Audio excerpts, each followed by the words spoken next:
Kratz, look who I found. It's the Todd. The painting was a gift, Todd. I'm keeping it, and I'm going to keep it. What's up, Kratzy? Good to see you, big doggy. Good to be seen, kid. You look refreshed, rejuvenated, and in Cold. the hood. I'm in the hood for sure. Is. This nice hood, but It's vacation, like a a little longer vacation than I wanted to. But actually, no, it was a good long vacation. I shouldn't have said I didn't want to. I wanted to. You wanted to, and you were warm. It was nice. Yeah. It was very nice. Got some Florida sunshine. It was delicious. You've been there a bunch of times. Weather is. We had one bad day, but that was the day we went. You know that tour you could take. You know, you can hop on all different parks in one day. You get your private tour. So you know what? Oh, you've when they busy take from you? a kid. Yeah, But so yeah. you get behind the scenes action. Like we went to where did we go? Safari first. We went to Animal Kingdom, Right. and that was great. They say go in the morning. The animals are just waking up. You'll see a lot more animals. Then we went to Magic Kingdom and went on Tron, and we're like, you know what? We want to go on again, so we go right back to the front of the line. So then we went to Epcot at the end. We wanted to go on Guardians of the Galaxy. We went on 3 times that. Probably my most famous ride ever. You love it. My most favorite ride ever. Favorite? Excuse me. Yeah. Just But- super cool graphics. But that's and the all cool. that. Like, yeah, you get that flavor where you don't have to wait on lines. They take you behind the scenes where the workers park, and they're like, dude, you can go on this 5 times in a row if you want. And we just kept going. that's the the 10 of us. It was great. That's the bougie hyper pass right there. Koch.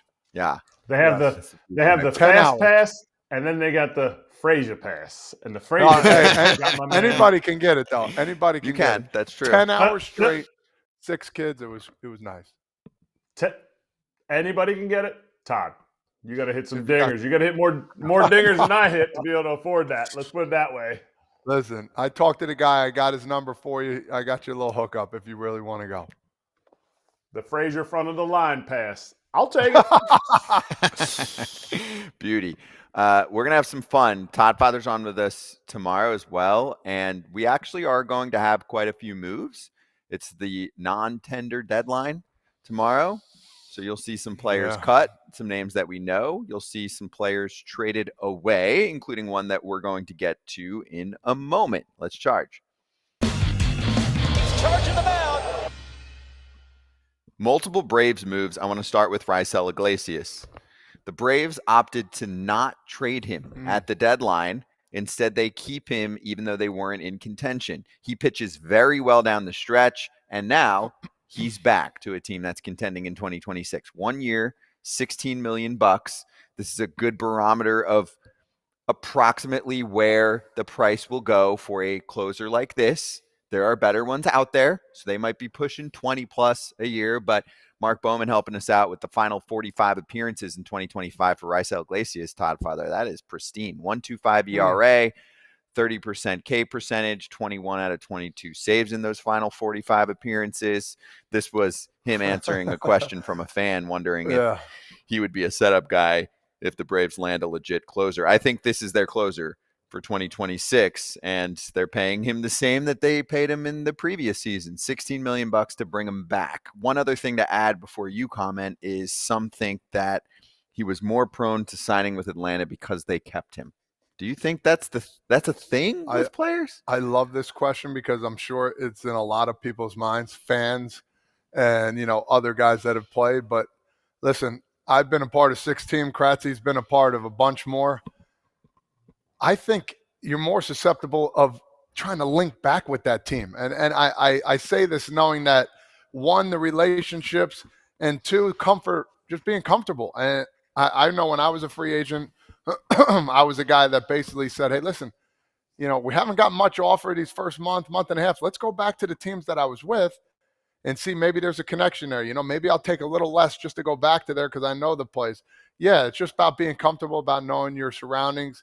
And do you like the people around you? And I think that was a major cause of this. I think it's a perfect place for him. I love Raisel. He's a really good dude, Scotty. He's fun-loving dude.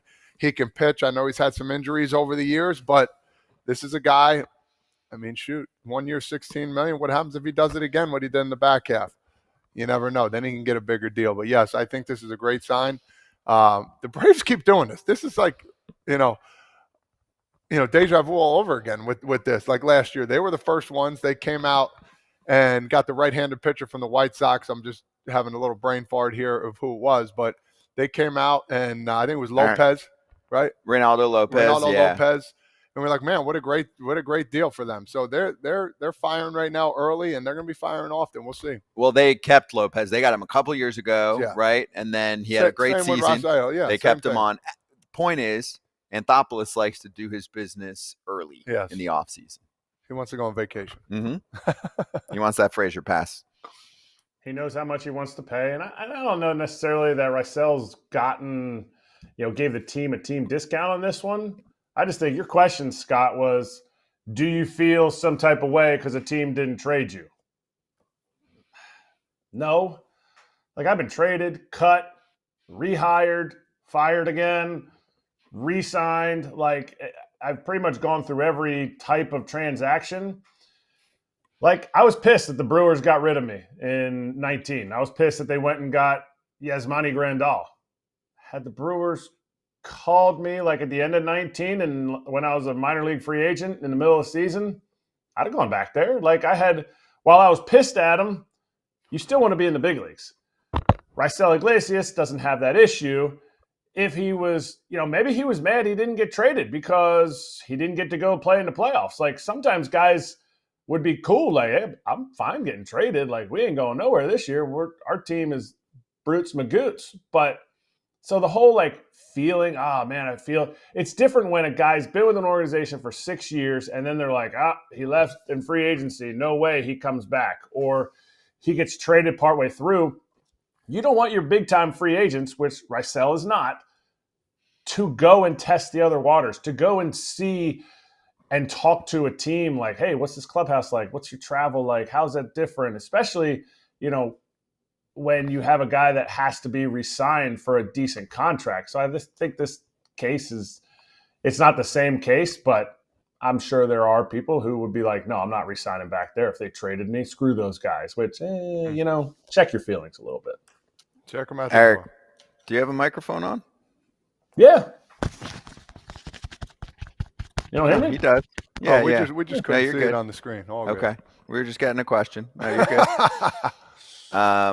All right, so I'm in between here. Ready? Ready. If Raisel Iglesias gets offered 1 year, $20 million to a different team, he's probably going there. Sure. Right? Sure. 1 year, $17 million. Also, let's keep in mind taxes are a thing, right? So it depends on the state. Before you and go all on, of that. this was a team. He was a free agent, or was he not? Free agent. Free agent. And they went 1 year, 16, and he said yes. Yeah. So and everybody understands that. He's 35 years old. Yeah. So, yeah. This is a free agent who's making this decision, right? And I think it depends on where you are, how much money you've made, how much is the difference between what you're being offered and what other teams are throwing out there. Mm-hmm. Are other teams even throwing anything out there? And the reason I ask that is many teams are kind of soft early on in the offseason and they just dance. Yeah. They call the agents, they tickle. They say, oh, we like this part about him. We don't like this part about him. This is the range that we think. Yeah. We talked to a lot of free agents, right, over off seasons, and they tell us about the whole little tap dance that they do. And he gets a call. Hey, here's a real offer. Maybe you'll get a few mil more. But if you want to wait and be the last man standing out of the closer carousel, which there are many of them, you might not get the number that looks like this. This is a comfortable spot. They go for it. So I give them credit on that front. You have one more point, Kratz, and then I want to get to what else the Braves did. I love 16. I mean, we didn't even hit on it. I love $16 million for a closer right now at 35 years old. Chappie signed an extension for 13 a year last year, and he's the closer of the year for the American League. Like, for him, I like that. Alex Anthopoulos has always done this. There's certain organizations that say, we'd love to have you back. Some organizations say, we'd love to have you back, but at a little hometown discount. There's other organizations, and I know Alex Anthopoulos is that type where he's like, here's what I know you're worth. You go out and peddle that deal, come back to us, and that's what we'll give you. As long as everybody's honest and upfront, that's all they're looking for. Mm-hmm. Hey, with Iglesias, I think he made an adjustment too. He gave a lot of homers in the first half of the season. There were quite a few sliders catching a little too much of the plate. You didn't see as much of that in the second half of the year. You look at some of the pitches that missed for him in the first half of the season that led to homers. He had quite a few what Fangraphs calls meltdowns. That's a new stat that we'll have to get to at some point. They pegged him at 11. That's a lot. But a lot of action on the wrong side came in the beginning of the season, which happened to be bad timing for an Atlanta team that played much better down the stretch, but they kind of lost it early. Okay, so step 2 for the Braves is the trade they make with the Astros. 2 very good defensive players moving. Nick Allen from the Braves over to Houston, right? And he played really good shortstop defense for them last year at one of the weakest bats in the bigs. Mauricio Dubón goes the other way, super utility guy who can play a number of different spots and play it well, and he's a better offensive player than Nick Allen. Some people online are like, oh, see, this is their backup option for shortstop. I think the Braves are going for a little more big game hunting on their everyday starting shortstop, but Dubón gives you a ton of insurance, Todd Father. It's not just at short. Ozzie Albies has dealt with a number of injuries over his career, and he's coming off surgery. Austin Riley's dealt with some injuries lately. So this is a guy you can plug in just about anywhere for Atlanta, and he kind of, what some people say, ups your floor, right? This is a better hitter than Nick Allen, and a guy who should play comparable enough defense at a number of different spots to make you better. Yeah, and I think having that one guy that can play different spots is key, especially for a Braves team that has the injuries, that has the guys on the team where you're like, oh, I hope he's healthy all the way through the year. So this guy can step in. He's not afraid to play any position. I love Nick Allen, played with him in the USA team when we won a silver medal, but, his defense is great. He's got to pick that bat up. I think he will. He's not the home run hitter. He's not the guy that's going to drive in, 80 runs a game or a season, excuse me. But again, I don't know, what Houston was kind of thinking around this part, but we never know. We never know what a team's thinking. Are they trying to set up room for somebody else? But again, Dubón is a really good athlete. He's a good player. Is he going to wow you with the bat? No, but he is a pretty decent offensive player. I know what they were thinking. Let's save a good chunk of money so we can spend it elsewhere, because Houston is actually one of those teams, Kratz, that dances around the soft salary cap number. So those that don't think it works, it doesn't work on everyone, right? Unless you have a super hard cap, which the NBA doesn't even have if you keep your own guys. Mm-hmm. Houston dances around what is the luxury tax number. Jim Crane does that, sometimes over, sometimes under, but that's the game that they play, and he really treats it like a salary cap. He does, and I think this move was precipitated by the fact that they got Carlos Correa. They got him earlier, and it's like, well, you know what? If we take this on, we got to dump a little bit of salary later.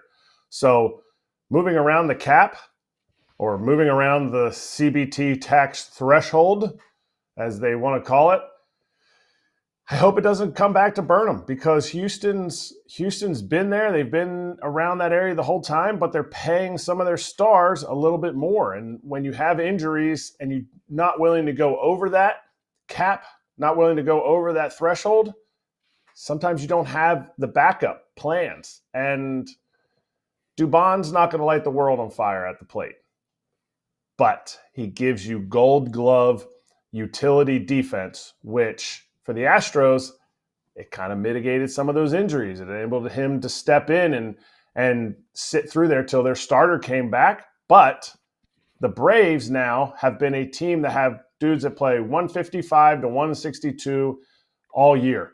Maybe they're seeing, hey, you know what? If we bring a guy like this in, yes, we're still going to go after a shortstop, but now we have a guy who can step in and Dubón and give everybody a day off. So instead of our 155s, we're playing 140, 145, and we're staying healthy the whole time. The one other thing here is Ken wrote about how WAR, wins above replacement strength for this position, doesn't necessarily have to be super high for you to be a successful team. He pointed to the Mariners, the Yankees, Milwaukee, Cleveland, and Detroit as ranking in the bottom 10 in Fangraphs WAR at the shortstop position. And he added the Toronto Blue Jays, who in September turned to Andres Jimenez over at shortstop, who was one of the worst offensive players in the sport this season. I see all of that, but I would still rather have a shortstop that can thump. I think you could say that about almost any position, right? Like you could be a team that's a World Series team and doesn't have a great player offensively at one particular position, but like you'd rather have a dude that can mash and handle the position defensively. So I don't want that to be used as a cop-out. I think the Braves are looking for shortstop. I just think that they want Kim, he might want to go somewhere else. There aren't a ton of great options out there this year. Trade market pending. I mean, Ken mentioned Corey Seager in his article. I don't know if that's a feasible spot. And he also mentioned how they're actually on Seager's no trade list. That doesn't mean he wouldn't waive it, but we also don't know if he's necessarily available. That's a whole nother world. But can we just agree that if you have the option of a shortstop kit that can mesh, you'd rather have that? Why wouldn't you? Yeah, it makes you a better contending team. There's no doubt about that. And there are guys who can play OND. And you don't necessarily have to get that offense from another position. Catching position is tough. Well, the Blue Jays had Alejandro Kirk down the stretch there, who was giving you offense from the catching position. And the reason the Blue Jays got to where they were was because Bo Bichette was driving in tons of runs. So I get it. Andrés Giménez helped them win throughout that stretch without Bo playing short, but I don't know. Not a big fan of that stat there, Ken. But it's a great defensive position, and the Braves have really struggled there in the last, since they got rid of Dansby. That's right. Yeah, Orlando Arcia was in that spot, and I mean, was one of the worst shortstops for the year that he played. Made an all-star team. Yeah, made an all-star team. The next year he wasn't good, but yeah, I get it. So we can debate it with Ken on Friday. He'll join us. Coming up next, Fansided MLB insider Robert Murray to break down a number of rumblings on the free agent and trade market. Rumbling like Todd's belly.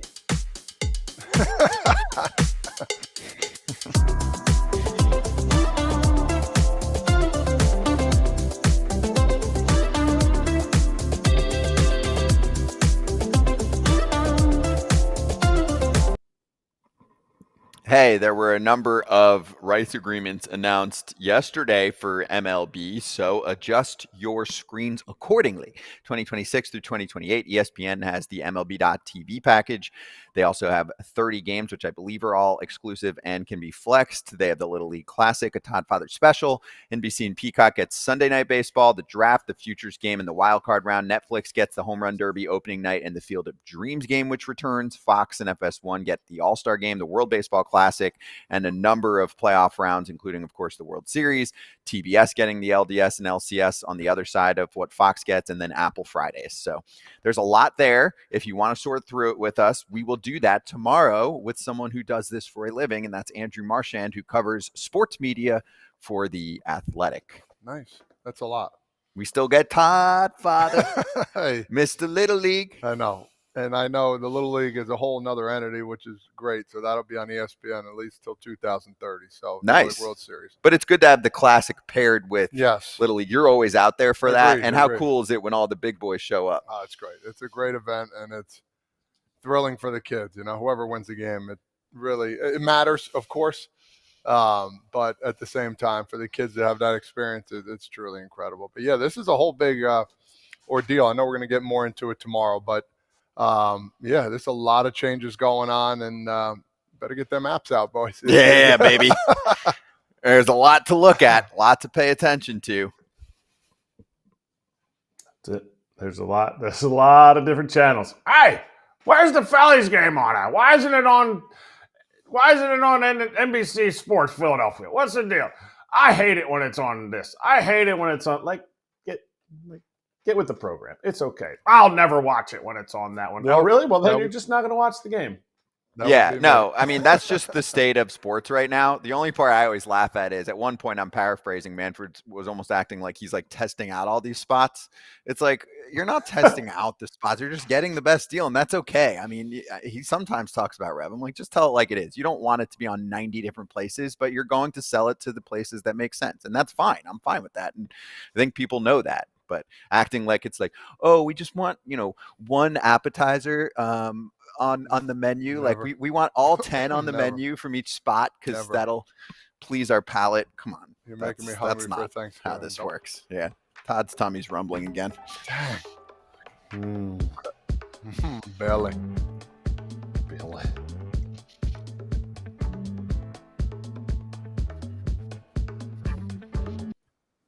Hey, we've got Robert Murray from Fansided joining us right now. This is When He Thrives, their insider, and joining us frequently here on FT. Robert, great to see you. You look well rested. That's going to change over the next few weeks. We'll see you down at the winter meetings too, which I'm excited about. That'll be in my backyard in Orlando. Dude, let's start with Kyle Schwarber. I just wanted to get your thoughts on what his market is looking like. It sounds like there are a ton of teams interested, but I'm curious how many of them are seriously going to get up to a number that he's good with, and how many of them he's going to consider contenders. This is going to be his last contract. Yeah, and well, first of all, I want to say thank you for saying that I'm well rested. I literally just got out of the steam room before I hopped on the show here, so I had to make. So I appreciate that. Mm-hmm. Yeah, but no, with Schwarber, he's my favorite player in baseball. Like, how could you not love Kyle Schwarber? He hits bombs. Like, Schwarber bombs are like the best thing in baseball. He hits for power. He's a great leader. Gets on base pretty frequently. And he's just a total package. And if you're the Philadelphia Phillies, you need to do everything in your power to keep him. If you're the Boston Red Sox, you need to right that wrong when you ended up letting him leave as a free agent when he went to Philadelphia. If you're the Toronto Blue Jays, when you want to take a big swing, why not go after Schwarber or even Kyle Tucker? He's from the Midwest area, so you got to think some of those teams would be involved. He was asked about the possibility of the Cincinnati Reds the other day. I believe maybe even it was yesterday. And he didn't shoot that down. I mean, there's so many teams that could use a Kyle Schwarber, that need a Kyle Schwarber. He's going to do very well in free agency. It's going to be like his eventual contract is going to start with probably $30 million per year, probably well more than that. Whether it's 3, 4, 5 seasons remains to be seen. But to me, he's the best player on the market. And if I was a GM, which I'm not, I would do everything in my power to possibly sign him. But couldn't he hamstring a team? I watched him a lot here in Philly. I watched him when I worked for the Red Sox. Like, he obviously brings that extra value, that extra clubhouse value. But a lot of teams with not expiring contracts, but contracts that are getting deeper into their age, aren't they leery of locking up any DH for any amount of time, let alone for 4 or 5 years? Yeah, that part's tricky for sure. And I think he's an elite enough player that you don't really hesitate in doing so. And I was talking to Craig Breslow, and he made it clear he can't talk about any specific player because he didn't want to get in trouble or anything. But he said when you have an elite player, like such as a David Ortiz, like, you don't hesitate. You make him your designated hitter and you don't think twice about it. Like, yeah, he likes flexibility at the DH spot. Like, rotating guys there is something that he's definitely open to. But when you have an elite player, in this case, Schwarber, that could be the exception to the rule, which is why I think Boston or plenty of these other teams should take that risk, which I don't know if it's necessarily – well, I mean, there's always risk with contracts. But with Schwarber, that's like a really good gamble to take. And that's what I was kind of getting to my next question. There's always teams lurking, and especially 2 teams I think of. Well, one, you got always number one guy is always the Dodgers and what they did last year. What do you see from them? And then you got the Mets, and Stevie Cohen over there is not afraid to pull off anything, not only with Schwarber, but do you see any of those 2 teams going after some high price guys to get them back to where they need to be? Well, the Mets back to where they need to be, not the Dodgers. No, for sure. And I feel like both of those teams should never be ruled out. Like Steve Cohen, he spends, unlike almost any owner in baseball, and the Dodgers, their ability to stockpile talent and be competitive year in and year out is admirable. And with the Dodgers, I'm not ruling it out, but for them, their priorities are clear. They want to add to the bullpen, and whether that's a Devin Williams type, which I believe Fabian Ardaya of The Athletic reported that first, that he's interested, or that they're interested in Devin Williams. Even a guy like Pete Fairbanks would make a lot of sense for the Dodgers too. And you would think maybe they end up looking for an outfielder of some sort, whether that could be just speculating. But I think a Harrison Bader type would be a great fit for the Dodgers and really add to that outfield defense. But they're also evaluating their internal options there as well. But you can never rule out a splash with them. The Mets, they need to figure out the pitching side, and they also need to figure out defensively as well how they can upgrade that defense. And those are 2 things that David Stearns is really known for. He thrived with that in Milwaukee. I expect him to do so. I just don't know the caliber of player that they're going to be able to go out and sign. But that being said, with Steve Cohen, you can't really rule anything out there. All right, I want to dance around it a little bit. The Dodgers are good at DH, so Schwarber ain't it for them. The guy, Shohei, I think it's Otani. Yeah, I'm not sure I how think they're it saying it. maybe. Yeah. He's probably good, unless they can make another rule for the Dodgers where they could have 2 DHs in the lineup, which Major League Baseball already makes rules for the Shohei Dodgers, so that's totally fine. But I want to go back to one of the teams that was actually in on Schwarber, and that's the Pirates. I don't necessarily need to talk about them being in on Schwarber because that's laughable to me, but supposedly they were in with a much lower offer on Josh Naylor. So are the Pirates really going to be spenders? And if so, why? And what level are we going to? Are they just doing this to make sure Major League Baseball knows that, it's so tough for these small market teams to even compete, so they have to make these piss poor offers? I love that the Pirates are actually willing to go out and bolster their offense, because I've been hoping for this for years now. And they have the pitching staff. You have Paul Skeens, Jared Jones, Mitch Keller, Bubba Chandler. I mean, they have the pieces there in the rotation, and they're young and they're signed cheap too, with the exception of Keller. And then offensively, they traded Ke'Bryan Hayes at the deadline. They saved a good amount of money, and my indications then were that they were going to reinvest it back into the roster. And the early indications this offseason are, they're going to go out and do that. And Ben Cherington told me at the GM meetings that they have more flexibility now than they've had in most off seasons there in Pittsburgh. And we saw that with Josh Naylor, who was definitely a player they coveted there in Pittsburgh. Obviously did not get him. He went back to Seattle, but they're going to be fishing in some different waters than they've been in previous years. And like the Schwarber thing, I have a pretty hard time seeing that as well. Like that'd be a big surprise. But the fact that they're even mentioned with those kind of players is a really cool thing. But if I'm looking at Pittsburgh, I would imagine like a Ryan O'Hearn type or someone along those lines could be a really good fit and maybe a more realistic match. But obviously they signed Tommy Pham last offseason. They had a great experience with him. I would not rule out a reunion there, but Pham is not going to be would not be the last of their moves there. They're going to be in the market for offense, meaningful offense, and maybe it gets to the point when we can talk about them being a playoff team, which would be really exciting. Robert, I'm going to put you on the spot, and this might be mean that I'm putting you on the spot. Do you remember their last multi-year free agent contract? Yeah, because that was one of my first stories I ever broke. Francisco Liriano, 3 years for $39 million. Yeah, I'll never forget it. There you go. So what about their last free agent position player multi-year deal? Russell Martin. I was going to say Jason Russell Kendall. Martin. Wow. So what year was that? Do you know? The 13 and 14. I think he got a 2-year deal. So if you're telling me this is what's going to happen, all I have to say is prove it. From the Pirates, prove it. Don't give me, we were in on him. We called Kyle Tucker and he actually talked to us. It was amazing. Like, to me, I need it to be proved. That's it.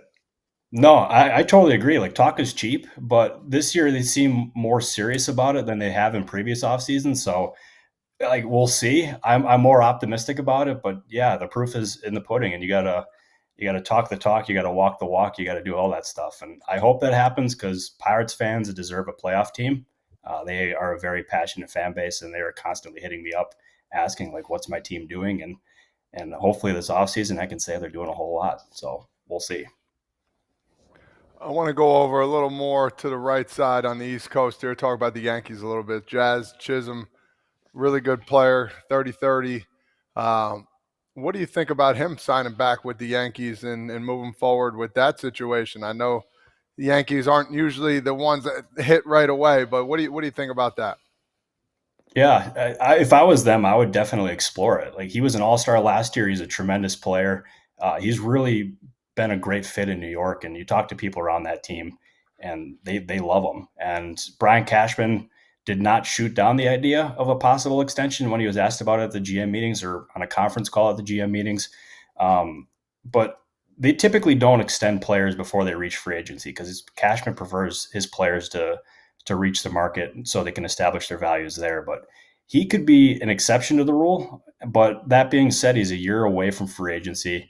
He had a great year this year. If he has another great year next year, he can really just turn that into a very strong contract in free agency. So my guess is they poke around, they see what it's going to take, but my feel is it's probably unlikely and that he becomes a free agent after the 2026 season. Robert, we're getting some fan questions about some other starters, so I'll bring up Ryan here. He asked about Diamondbacks pitchers. First off, he said, what do you see Zach Allen landing in terms of money? He said over under $50 million. I know where I'd go there. And then he also said, is there a signing order for starting pitchers? Like, do you have to wait for a few to sign before you get to maybe the second tier of a Gallen and a Kelly? Yeah, as far as Gallen goes, like the Diamondbacks, they have not ruled out a reunion there. And I also think Kelly has a very legitimate chance of going back to Arizona as well. But their markets are overall going to be pretty strong. I know Gallen, if you would have asked me even a year ago, his contract would have ended up being one of the biggest in baseball in terms of free agency. Well, for this offseason, I should say, not overall, but he's coming off of a down season. He still showed some signs of being a really good pitcher there in Arizona. So I'm like, I still expect him to get a fairly sizable contract this offseason. So I'd take the over on $50 million. But as far as the rest of the market goes, it's always, you got to wait for the top names in the market to go. And then we can kind of see the other options end up coming off of the market. But all it takes is one team. And even Jed Hoyer was talking about this at the GM meetings. Is all it takes is for one team to value a starting pitcher way more than the other teams, to the point where they're aggressive with signing that pitcher and they go out and get him early in free agency. So maybe that happens with Kelly. Maybe that happens with Gallen. I don't know, but we'll see. That is funny that you brought that up, because I was thinking about that with Devin Williams. Devin Williams had a tumultuous Yankees campaign last year after being traded over. I think he was maybe used improperly, the pitch calling, but that's here nor there. Are the Yankees truly going to go back after him? Or is it more of like a posturing of, hey, we had this guy, we really liked him, everybody else should like him, and then the market kind of blows up the Devin Williams train, and then they kind of pivot and go with one of the other two guys that are that high-end closer role?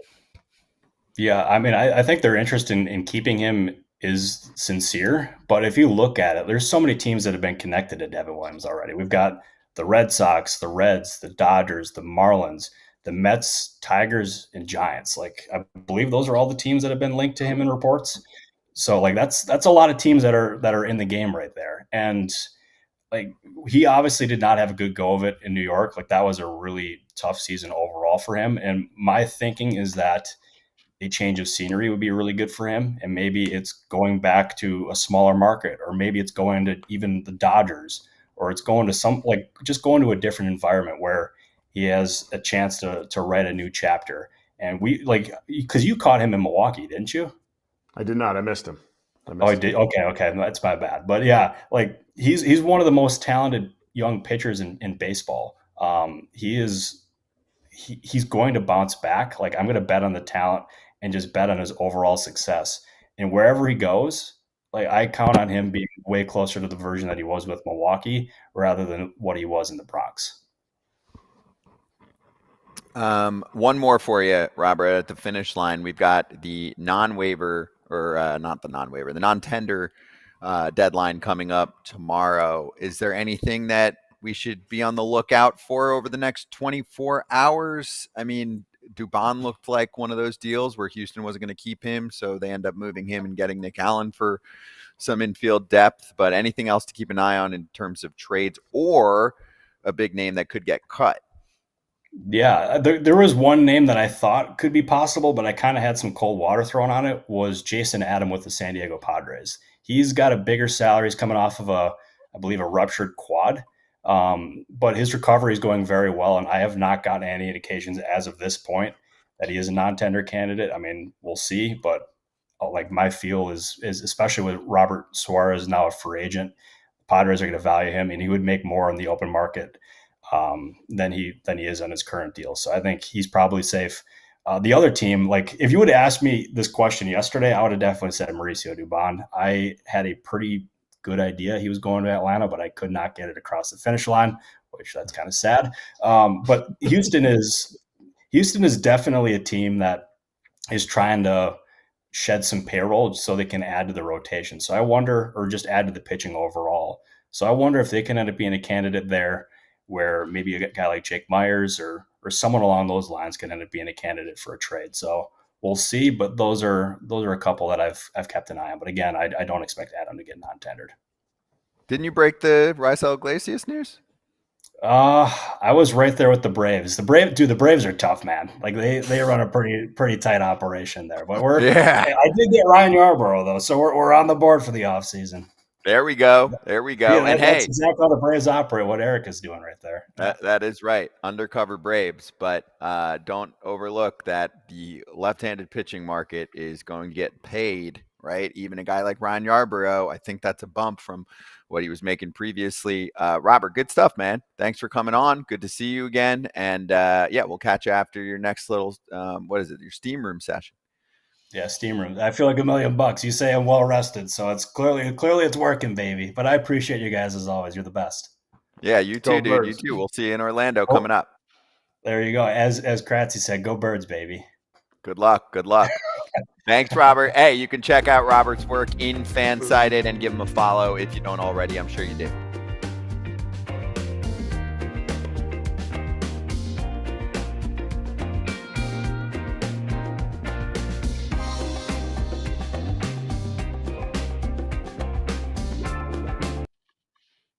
All right, we're back on the non-tender list. There was one article that had Alec Bohm's name as a possibility, our resident Philly guy, or Kratz. No way. I mean, even if the Phillies don't want to keep him, that's a big league ball player. The team's not going to take that on for what is he going to make in his final season? I mean, I don't know if he eclipses the 10 million mark. To me, I don't see why they would non-tender him. I think people just looked at it and they go, oh, his OPS plus is only, league average and stuff. But before this year, now he spent some time on IL this year.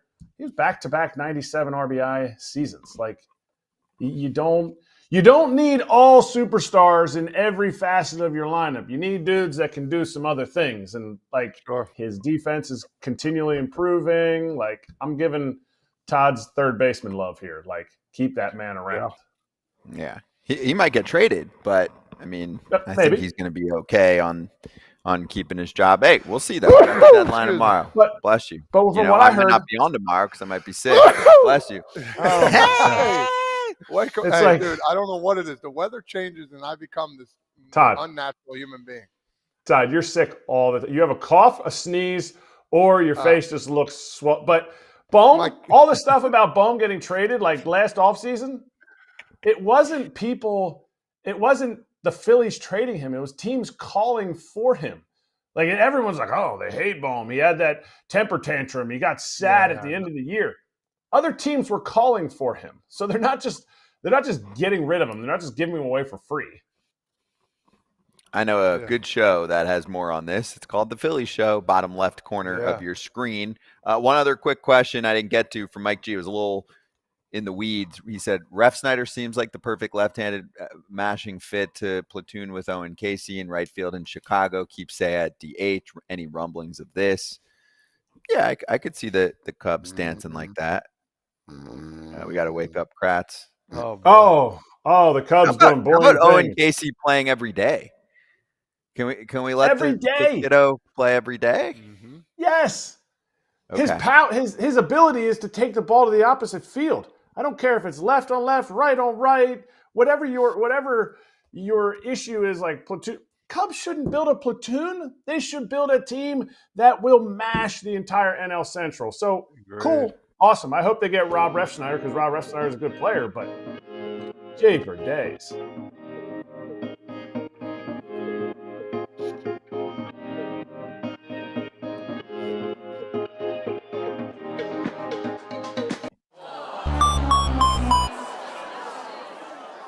Injuries suck. Yeah, we had some news that broke from Nick Kroll, the president of baseball operations for the Reds. He informed people that Elly De La Cruz was dealing with a partially torn quad.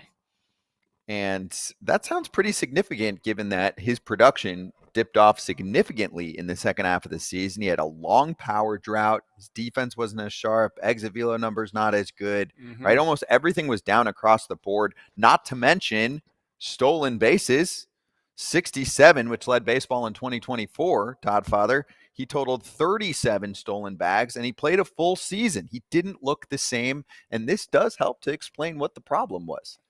Yeah. You think about it, a couple different scenarios. Like, why not just come out and say it? So, understandably, it's like, all right, well, knowing he doesn't beat out that ground ball or he's not stealing anymore, instead of having all this speculation. Two, you could say, hey, man, gritty, hard-nosed. I love it. Everybody loves this about him. He's great. He fights through pain, this and that. I mean, I hear partially torn or torn. To me, it's not that big of a difference because it's not fully healthy. So, yeah, he played through it. I give him credit for it. I give him kudos. I think that's awesome. But, maybe there was a time you could have, understandably, if everybody kind of knew about it, you give him a day or two off. All right, yeah, then we understand what's going on. But for him to go out there and keep battling through it, even though the numbers were ticked down, goes to show the side of a person he is, man. And I give him respect for that. So I do want to mention this before Kratz comments. He said the comments on Wednesday on a radio show, right? He said, I think a lot of people don't know this at the end of the year, like towards the end of July, he was dealing with a partial torn quad. He's been rehabbing at the ballpark basically every day in the offseason. And then on Thursday, he said it was a left quad strain, which is a partial tear. And he didn't want to make it sound like the injury was too serious. I mean, I'm not a doctor here. We just play that little ding at the top of the segment. But yeah. Kratz, it does sound like it impacted him. Definitely. And a player will always let's put it this way, a player that you want on the field or on your team will always play through injuries. Todd knows there's dudes that don't play through jack. They're like, ooh, no, not going to make it through this one. They look on the mound and it's probably Tarik Skubal or Chris Sale. But there's dudes that play through everything. So that's awesome that he wants to play through this, that he wanted to be out there and felt like his 80% was better than anything else that they were going to put out there. This is where the training staff, the manager, the front office, the coaches need to be able to step in and say, we get it. You could be a franchise player for us. We have other people. Like Noelvi Marte used to play shortstop. I don't think he's a shortstop anymore. They pushed him to right field. So a 80% Elly De La Cruz at short is probably better than a lot of guys. But is there a chance that they could have gotten him off his feet, that they could have gotten him when he's in the middle of a slump of 201 at-bats where he had one home run? Like that they could have said, hey, you know what, this thing's really – we can tell it's really bugging you and you're not 100%. And we'll slot Noelvi Marte in for a week. You'll come back. You'll be bangarang. He might fight you. He might say, no, I want to play because I play. That's what I do. But you got to be able to make that decision what's best for the team because the Reds clearly needed every single game to get to where they got to. Yeah, he played a full 162. Yeah. It's the whole balance of who would play instead of Elly for that time period, and would that be enough versus Elly getting the rest and then maybe being more of a version of himself previously? We don't know the answer. What we do know is he was not close to 100%. And that'll linger. Yeah. All right. Let's get to yes. Last word. No. You had a guy that could step in. We're not talking the whole season, just to step in. That's it. Right. All right. So we'll see the real version of Elly again in spring training. Let's get to Jake Burger next on FT.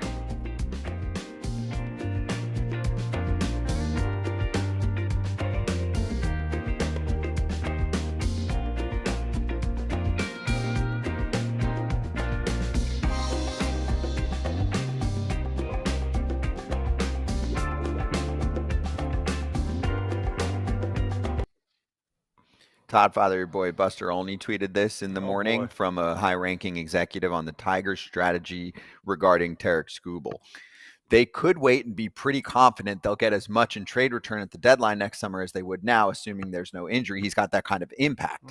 Now, Buster added how it depends where the Tigers are around that time period. And that's the obvious one here is people can say the value is going to be similar. I agree with that. If the Tigers were going to trade him at the deadline, I think he would hold just as much value because he'd be going to a contender for the stretch run, and he could be the difference between a team winning a World Series and not. 100%. But if you're Detroit and you're sniffing playoff range, you're going to trade him? That's the thing. If you're moving him, it's got to be now. Chances are the Tigers are going to be contenders this season for a playoff spot. You can't trade him if you're holding a wild card. You're going to trade Tarik Skubal down the stretch? No, not at all. And like they trade him, it's pretty much over for them, right? In my opinion. But also not just for them and their season.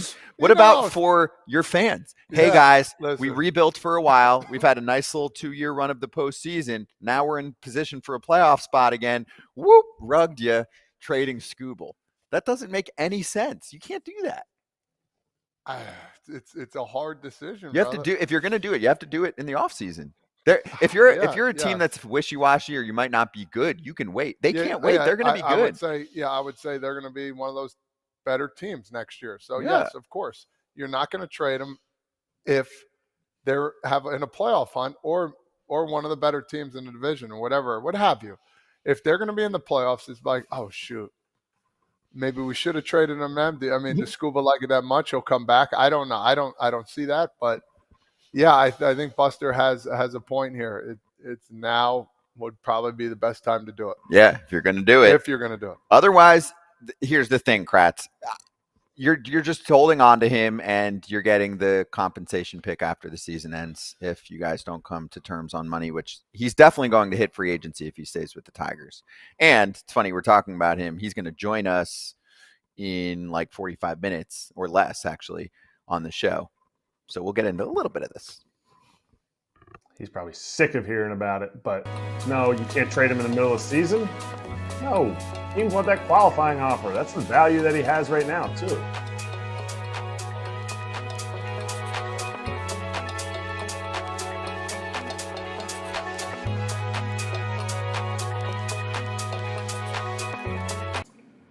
Rangers slugger Jake Berger back on FT. Good to see you. Todd Father reuniting with my guy, man. Been a while, kid. Yeah. It's been a while for sure. I remember when I first got drafted, like meeting you and like, dude, I was so jacked up. Oh, that was good times, man. Hopefully I gave you Did you hit good work. Was that? Did you hit any dingers when you hit with Todd? I felt like I did a pretty good job. Yeah. I knew we played catch and stuff. Like it was more about playing catch before we even started BP. That was sick. It was you both played catch together? Todd didn't remember that. Todd just remembered you hitting. He didn't remember you throwing. If I didn't bring it up, that doesn't mean I don't remember. I remember us hitting in the batting cage, and he just got drafted, and you were nervous, bro. You were real nervous, and I said, I could have sworn. I said, listen, bro, you're gonna be just fine. Just take it day by day, and go out there and be you. And hopefully, my wisdom helped a little bit, man. Just like 1%. That's all. It did for sure.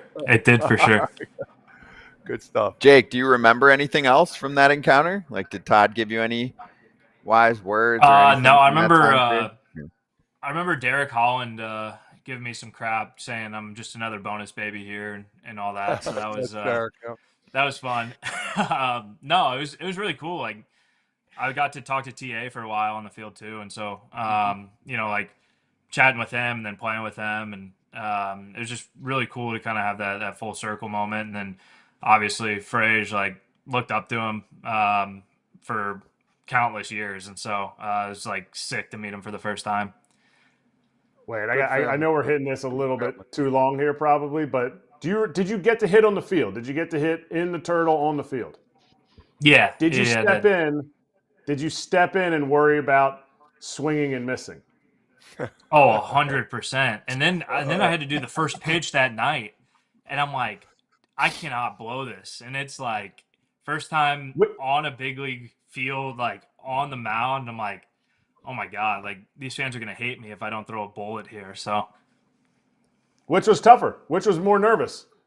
hitting the first time? Because I saw a prospect, I saw a number 1 draft pick come in and swing at the first pitch and completely whiff it. And I'm not sure if he did it on purpose or not, but I think like they were both like I was nervous in both moments, like harder because the BP, like nobody was there. It was just like the team, like Rick Hahn, some of like the GM, the front office stuff was there. So it was like that was nerve wracking because it was like all eyes on you, and then all eyes on you from a fan perspective at the first pitch. So I think they both like terrifying. Yeah, no doubt about it. So I want to kind of jump in here a little bit. We know the injuries have happened to you. You know, I've had a couple down late in my career. How does that play a toll a little bit, man? I know you're sitting there back, you're watching your team play, but when one happens, another, it's like, oh man, here we go again, kind of deal. Like, what is your mindset, and how do you get yourself back in the right place? Yeah. This year was really weird. You know, I had oblique. I've kind of had an oblique the last 3 years, just kind of a minor one. And that's frustrating because, I mean, our sport's rotational. And then a quad after that, and then a hand thing after that. So it's just like one after another this year. It's just like, it's just one of those years, kind of write it off, get right for next year. The major one, like with the Achilles in 2018 spring training and doing it again like 2.5 months in, that was probably the hardest just because I'm missing full seasons of time, and you're seeing your boys like Gavin Sheets kind of like run up through the ranks, and you know it's like, damn, am I ever going to get back to who I know I can be? And you're really happy for your boys, but also jealous that they're playing baseball every day. all right, baseball players, they're weird. Like you get a haircut, you're like, ooh, I'm gonna get 2 hits. You get 2 hits, you're like, oh man, I feel good. So little things like the new month passes over. How about this? How about the fact that I look at your Marlins numbers and you had some decent numbers over there. Skip was your manager. Did he get you right? And does that make you feel like, whoo-wee, when I'm in the cage in the offseason, Skip's going to be watching me. I love his high fives, and he's got some really nice-looking calves. Like, I heard he's got a cute butt, too, so that's – I cannot confirm or deny. No comment. But no, he's awesome, man. I love playing for him in Miami, and you know, he went over to the Rangers front office, and I think that was part of the reason why I came over to Texas. And him at the helm is going to be awesome. I know everybody in Miami loved playing for him as well, and I don't think that'll change in Texas. I love playing for Boch too. I mean, it's interesting. Like I have like 100 days plus, or 3 years, 100 days plus of service time, and I've had 4 different managers, 2 of which Tony La Russa and Bruce Bochy, Hall of Famers. So that's been cool to kind of see their perspective, and then. You know, Skip obviously played for Tony and has his wisdom as well, and so it's been fascinating to see each manager and how they interact with players and whatnot. But I'm pumped for Skip this year, and I think it's a really good hire. No doubt about it. Great dude. So we have a fan question real quick from referee 583. Jake, which pitcher do you love facing, and which one makes you say not today? I don't think any of them say not today. You know, I think you're going into it like, this is going to be a grindy type day. But favorite pitcher to face. I feel like I have some good numbers against Severino. I feel like I have some good numbers against Kershaw. Those are probably the 2. I don't want to say like, yeah, I just really enjoy seeing them. It's just I see the ball really well. I mean, Blake Snell's tough. I have like an infield single against them. I think that's really all I have. And then Ranger Suarez, I think I'm 0 for 18 against them with 1 strikeout. And it's not even like loud contact outs. It's like jam job, pop up to the shortstop, weak ground ball to third base. And it's just like so frustrating. So automatically, if the Rangers sign Ranger Suarez this offseason, your batting automatically goes up. takes it out of the equation. I mean, the early camp days where we're doing some inter squad stuff, I'm not going to enjoy. But other than that, you know, when it matters, it's you take it out of the equation.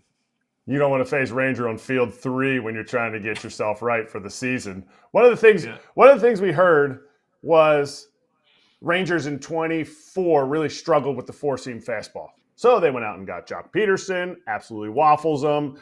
Got Jake Berger, absolutely waffles them. We didn't see that trend. Was there something that you feel like maybe it's the stadium? Did four-seamers carry more in Texas? Did the ball not travel as far, so you didn't get – because it was the toughest stadium to hit in all of baseball this year. Like, is there something there that maybe needs to be second guessed or questioned in the sense that, okay, yes, it's tougher to hit four-seam fastballs for us as a team?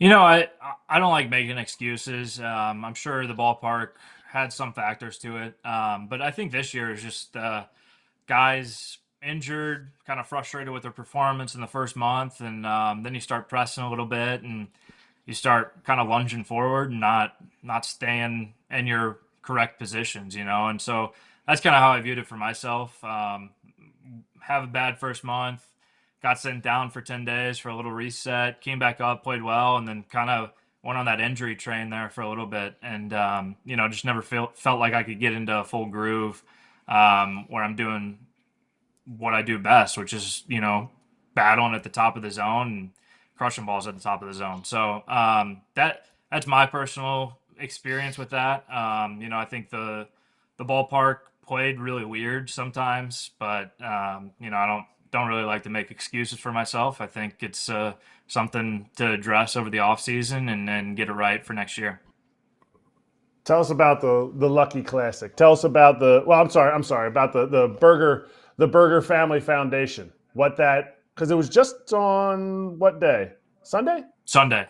Yeah. Sunday. Yeah. So Burger Family Foundation is our foundation, my wife and I's foundation. And our daughter was born with Down syndrome October 25th of last year.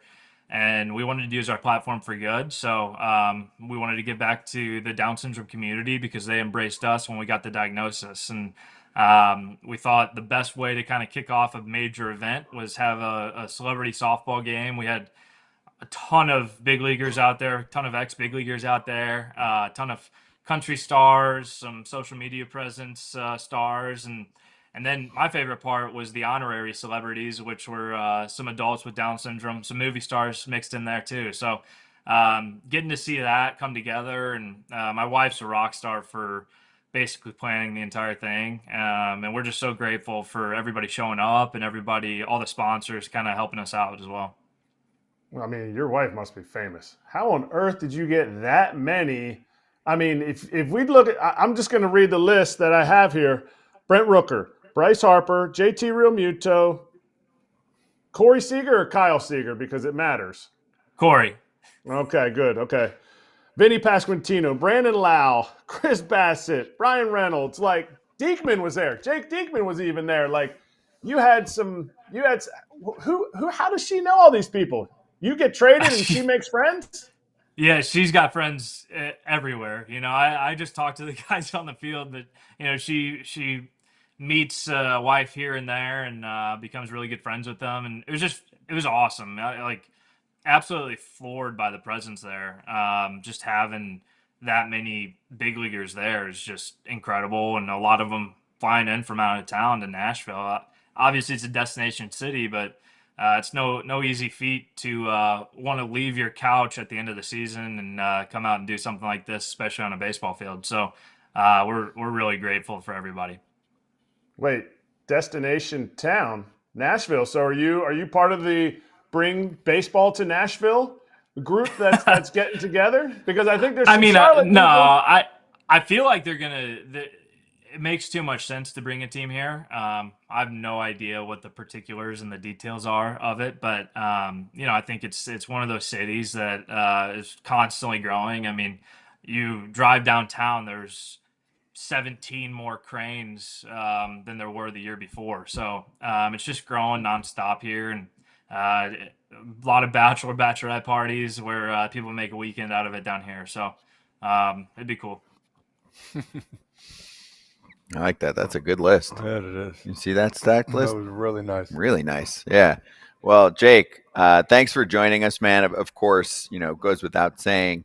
I think there are a lot of people out there, touched by the foundation. So thanks for what you do there and for what you put together, and to everyone else that participated. And thanks for stopping by, man. Good to see you, and we'll catch you in spring training. Yeah, sounds good. Thanks for having me, guys. Thank you. That's Jake Berger, Texas Rangers, coming right back.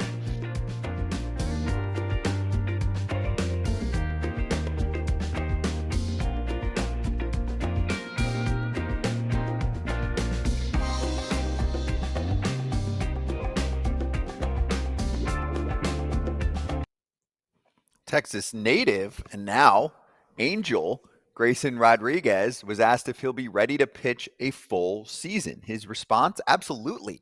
I had some bone spurs removed back in August this year. That was something that's kind of lingered with me for about 3 or 4 years now. I've had them for a while, and I kind of just got to the point where I couldn't really pitch through it. Pretty sure that's kind of what was causing some of the lat injuries. So just being able to get those out of there. My arm feels great right now throwing. There's really no question for me to be ready for spring training. Kratz, have you seen the guest list for tomorrow? Friday show? I have, and I'm so glad that Grayson's coming on. I mean, that was ironic. He was going to be coming on anyway, and he's still coming on. And I'm so glad that I have gotten eviscerated on Twitter for the comments I said about the fact that Grayson Rodriguez is still a good pitcher, and the fact that the Orioles should not have gotten rid of him. I mean, everybody's very much, what have you done for me lately? And you know what? He hasn't been on the field. I'm going to double down, and I'm going to say, careful what you wish for there, people. Just saying. Like, Grayson Rodriguez can pitch a baseball pretty well. Kratz is describing my Thursday morning at like 8 a.m., going through YouTube comments, going back and forth with people. I'm going to save most of it. The Baltimore side we'll talk about, since Ken Rosenthal put out a notes column that included some aggressiveness coming up for Baltimore. We will get to that. I just want to go back to the Grayson side for one more minute while we have it before we return here. For the Angels, come on, you got to take a flyer on a player like this. This is a no-brainer stuff. We've seen it play in the big leagues. He's gone through injuries. It's nothing out of the ordinary that we haven't seen from other young pitchers in the sport. There is a very good chance that Grayson Rodriguez figures out his health and then is a very effective pitcher for the Angels. Agreed. Nope, no chance. Twitter says no. There's no way. You're wrong, Scott. Is wrong. You're wrong. You're an idiot. What else? Idiot. Buffoon. Cooked. Favorite word, cooked. Arm is cooked. Oh, really? 26-year-old arm with what? How many innings in the big leagues? Is cooked already? Okay. 6'4", 230-pound specimen. I've seen guys be hurt. I've seen it. I've also seen him figure it out. And I can't wait to ask Grayson. I can't wait. But the Orioles just keep saying, pitching's not that big a deal. We'll get Shigano. Pitching's not that big a deal. We won't give the extra year to Corbin Burns, who really liked it in Baltimore. So come on, Twitter. Bring it on. And Angels fans should be excited. I texted with some and some people in the media world that were really excited for the Angels to pick up a guy like this who's not going to cost much. You would think he's never gone more than like 5 to 7 starts in the big leagues. I mean, his 2 seasons here before missing 2025, 23 starts, 20 starts, well over 100 innings. It's not like he hasn't pitched. Yep. The Dodgers call that a complete season for their guys. True.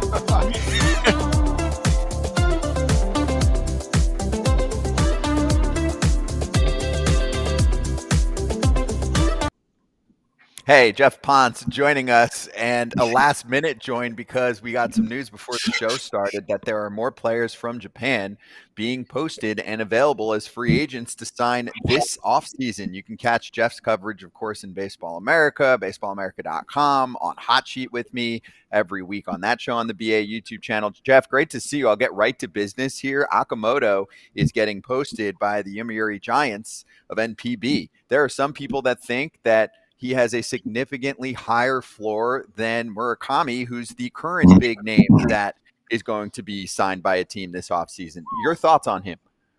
Yeah, I think that's probably a pretty accurate assessment of the two players. When you're looking at a player like Murakami, you're looking at potential 40 home run power. If he's able to make enough consistent contact here, there's some questions as to whether he does that or not. He's a very limited defender. On the other side of the coin with Okamoto, you're talking about a guy that is a very polished contact hitter with approach. There's some power. I think at least from like a data perspective, he catches a lot of clean barrels. I don't think it's all that different from like a Kyle Manzardo in terms of how he gets to his power, where like the top end exit velocities, you're not going to see him hit a ball 114, but he'll consistently hit the ball between 95 and 105 at good angles. Doesn't miss in the zone all that much. Good approach. And he's a better defender than Murakami. It's been a few years since he won a Gold Glove over there, but was a Gold Glove third baseman in 21 and 22. Talking to folks that have scouted him over there, I was getting 55s in the gloves, so an above average defender at third base. And I was getting 70s at first base. He did play first base in WBC. I think it's because they didn't necessarily trust Murakami to play first base. But he was really good over there, was one of the better hitters in the tournament. You can argue was probably their best hitter in that 2023 tournament. And had a huge home run. I think people forget he had the go-ahead home run in that deciding game against the U.S. in the WBC finals. So he has hit against big leaguers before. I do think the floor is a lot higher. He's a lot older at 29 years old, but at the same time, this is a guy that kind of is plug and play for any team that signs him. I saw Okamoto in 2019 when he played for Team Samurai, and I thought he was a very polished hitter, and now he's obviously coming off of a tremendous platform year where he hit 330-ish, which will definitely up his value. Is there fear that that power will be exploited in Major League Baseball? Only because away from home, I think he had like a 2% home run rate. Like it was 2 home runs every 100 at bats. It wasn't much outside of the Tokyo Dome for the Giants. Like, is that a fear that they're just going to hit the bat out of his hands essentially in the big leagues here? Yeah, I don't think so. I mean, I think there's still enough consistent power. Like his average EV is like 92.5. And I think if you watch the at-bats pretty consistently, he catches up to velocity. Like they don't see a ton of 95 plus over there, but they see enough. There's enough of a sample size over the last however many years to kind of look at that. The other thing is he had an elbow injury to begin the season this year, so he missed some time, which is why like the overall numbers maybe like counting stat wise, home run totals, etc., don't meet what he had done in previous seasons. But I think you look at the overall slash line, strikeout rate, contact rate, all that sort of stuff. The quality of the at-bats was getting a lot better. And I think some of that stuff, splits from year to year can be kind of fluky. 1 year a guy is putting up, granted, there are like D.D. Gregorius and like Yankee Stadium type of things where like, sure, that plays to his swing.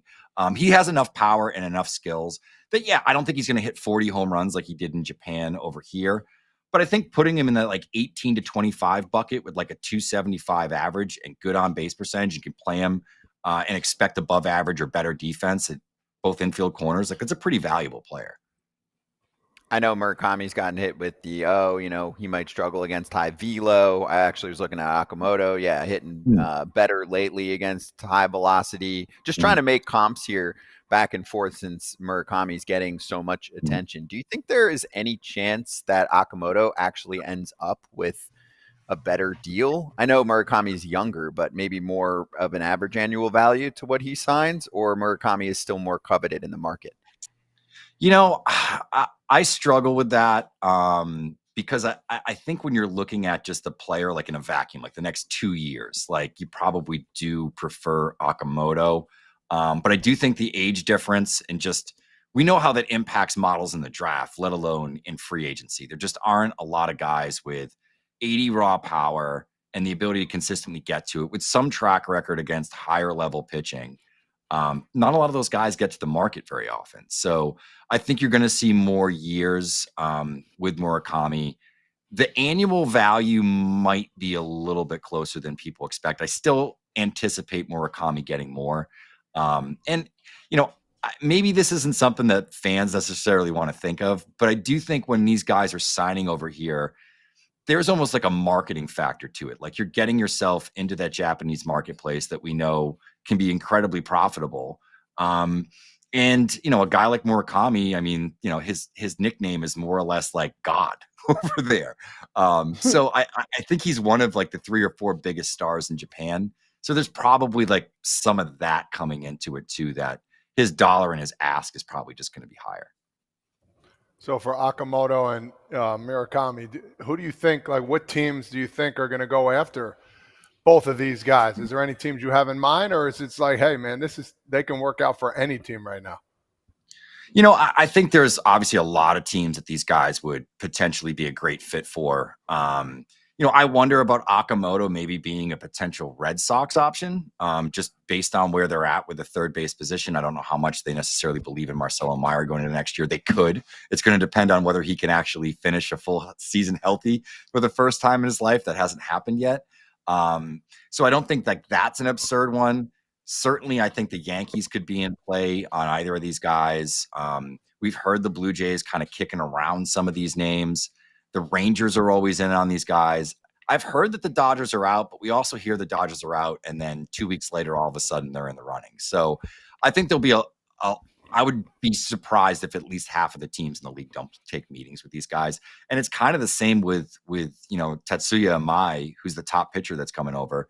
That, like, for my money, based on my evaluations and the calls and the things that I've done with scouts that have worked over there, I think he's actually the top player that's coming over in terms of what his impact could be. So it'll be kind of interesting. I would imagine at least half the teams are going to be on this. Obviously, there's going to be some teams that probably aren't going to meet the asking price on the 3 big free agents coming over, the Pirates, those sort of teams that just don't break past those thresholds, the Guardians. I'd be really shocked if they're in on them, but you never know. I'm with you on Amai. I'm on the high side there from what I've read and what I've seen. I think he's a 1 or a 2. I've seen some people throw out his career walk numbers. I'm like, yeah, I'd rather look at the last year or 2 where the command's gotten better. So I ask about him because the other news that broke is Kona Takahashi. And Takahashi also will likely link with a major league club over the next month or so. So what do you think about him? We can mix in some comps about how much better, obviously, Amaya is and the upside for him. But what do you think about Takahashi, first of all, who's now officially fresh on the market as well? Yeah, so this is a case of, I've actually heard some people bring up that they think the reason Amaya was posted when he was because they held the bag too long on Takahashi. This is a guy that I think would have commanded a lot more a few years ago. The stuff is kind of ticked down. He doesn't have swing and miss stuff. The only pitch in his arsenal that had a 30+% miss rate across the 4 primary pitches that he throws was his slider, which is a pretty decent pitch over there. It's a little bit like a sweepery curveball. It's got a little bit of drop, a little bit of tilt.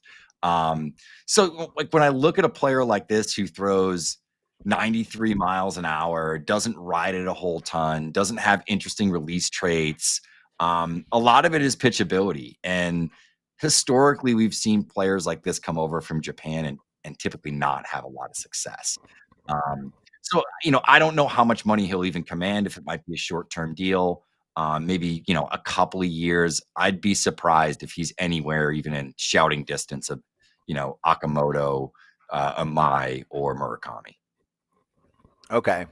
Do you have any comps for the 4 guys that we're talking about, major league guys, for any of them? Have you written up any comps at BA for Murakami or Takahashi or Amai, Okamoto, etc.? And I ask it in 2 ways. One is any comps from current big leaguers that we're looking at or former big leaguers. And also, like you said, with someone like Takahashi coming over and that particular profile not playing well, have we seen other players from overseas come over with that profile and that success in another league and it not play well here because of the stuff? Yeah. So, we're looking at comps. I think the Murakami comp, and I think you got to sort of look at it with a scale, right? Like there's probably a high end comp of like, this is what the ceiling is. If things go well, maybe he's, Eugenio Suarez, which, big power, kind of fringy defense at third base, but can play it. And I think that's an area where Murakami really needs to improve. So I think that's kind of like what the high end outcome is. The lower end outcome, I think, just in terms of like the bat, I think is very similar to like Joey Gallo, where there could be big home run stretches where he carries your team for a few weeks, and there could be really low lows where, you know, he's hitting a buck for a month and he's just not connecting and the strikeouts are ugly. Joey Gallo was a very good athlete, of course. I mean, he's made the transition now, or is trying to make the transition to pitching, but was a good outfielder. Like Murakami doesn't have any of those sort of skills to fall back on. So I think that's kind of the range of outcomes. Like, I think there's going to be some strikeouts here. There's going to be home runs. But just, you know, how much contact can he make ultimately is going to decide what his ceiling is. When I look at Okamoto, it's a little harder. You know, the name that kind of came to mind, and this is like a throwback name, it's kind of like Bill Miller, where like he was a really reliable defensive third baseman, was a really consistent hitter, made contact, good approach, but it was probably like mid-teens power. I think there might be a little bit more power here than there was with Bill Miller, but Bill Miller obviously was a very good player. So that's kind of the first one that comes to mind. Like currently, I'm trying to think about somebody off the top of my head that's, you know, an above average third baseman that maybe doesn't have 30 home run power. And, you know, nothing's coming to mind. I think like Alex Bregman is probably a little bit too rich. Evan Longoria? I don't think like outside of like, no, not MVP Evan Longoria, but yeah, I think that's not a terrible comp in terms of what he can do. Let me ask you this offseason. Oh, go ahead. You done? Sure. No, go right ahead. I interrupted you there, but yes, it seems like this offseason there's more Japanese guys being posted and wanting to come over here. Do you think it's been a smoother transition for them to come over here into the big leagues, into the United States? I mean, I feel like this is going to keep continuing as we see a guy like Shohei Ohtani and, you know, the Yakamotos and all the other guys of the world that are going out there and dominating. Yeah, I think, you know, we've seen some of the biggest stars come over here, and, you know, I don't know if there's kind of been a standard established over the last, we'll say almost 10 years of like, if you're one of the best players in the world, you have to come over here and kind of prove yourself. Every time I talk to folks over there or scouts over here, it is always sort of a concern in terms of like the initial touchdown in Major League Baseball. I think for a lot of these guys can be a little bit rough because of that, you know, cultural divide and just getting yourself sort of settled into a new country and a completely different culture. And even just in terms of like how their workout days go, like their baseball days, game day, all that sort of stuff, all that sort of things are very different from what a lot of them had even experienced in Japan. So obviously the language barrier, all that sort of stuff. Do I think it's getting a little bit easier? Sure. I think, you know, teams are more cognizant of it in terms of making sure that all these guys have the resources to, you know, have the smoothest possible transition. And, you know, I think that modern technology probably helps out with some of the translation stuff that, you know, in 1995 just wasn't available or easily accessible. So I think some of all that stuff is probably getting baked into it a little bit more now. And we're seeing more and more of these players come over. Geoff, good stuff. Thanks for hopping on, informing us. I mean, a lot to know with some of these guys and a lot more that you can digest over at Baseball America, baseballamerica.com. Get yourself a subscription. Great for holiday season. They're the best in the biz at covering stories like this. Geoff, thank you. I'll see you on Monday on Hot Sheet. See you then, Scott. Thanks, guys. Yes. Appreciate the hat, kid. All right, we've got Tarik Skubal joining us soon on FT, but before that, here, another reminder. Hot Sheet, we talk about topics like this every single Monday. It is part of the FT network. It's over at the Baseball America YouTube channel. If you don't subscribe to their channel, it would be cool to do so. They work their tails off. Skubal joining us soon. Be right back. Skubal.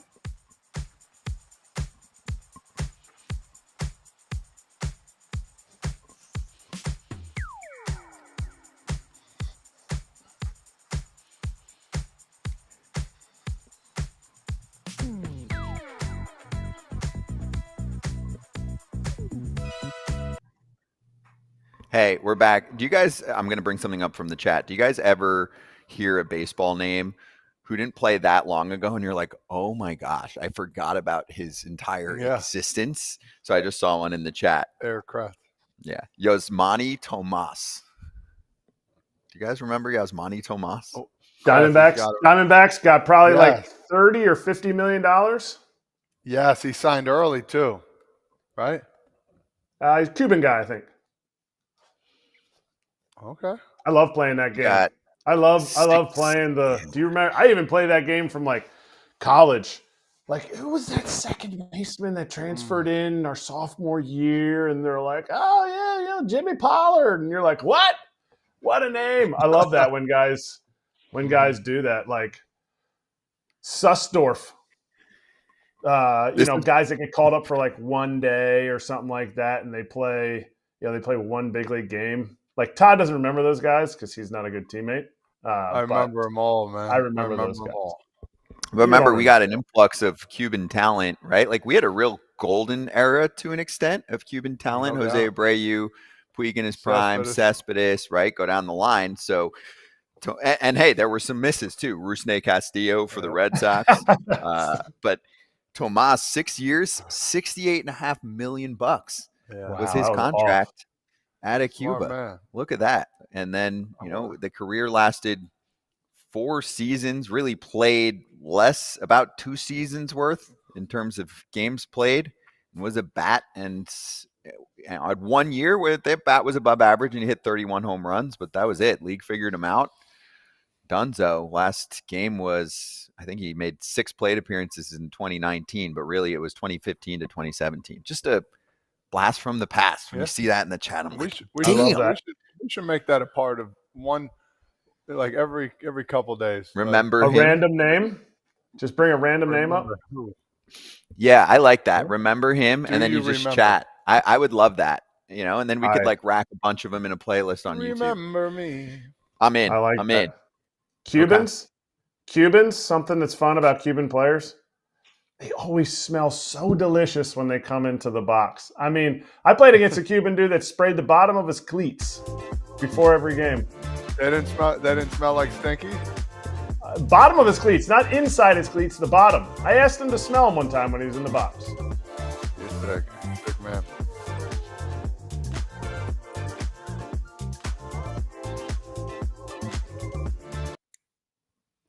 All right, so we're going to have the guest joining us in just a moment, and he has a lot to celebrate, actually, right now. So we'll get to that. I can start the intro, actually, and maybe by the time we finish with it, we'll have him. So Tarik Skubal has won back-to-back Cy Young Awards. Oof. You know what else is going on for Tarik today? I think I do, but I don't want to ruin Cumpleaños feliz. Cumpleaños feliz, cumpleaños feliz. That's right. Happy birthday to you. 29, still thriving in his 20s. All right, so we'll get to him in just a moment here, but yeah, we'll get some questions loaded up in the chat too for the 2-time Cy Young winner, back-to-back seasons for Mr. Skubal. Looking forward to that. And then in a little bit, next segment after Skubal, we will talk about Kenton's notes column. So excited to have Tarik join us on the show. We've talked to him multiple times here on FT, and also, we have a little something prepared for him before we introduce him. A cake?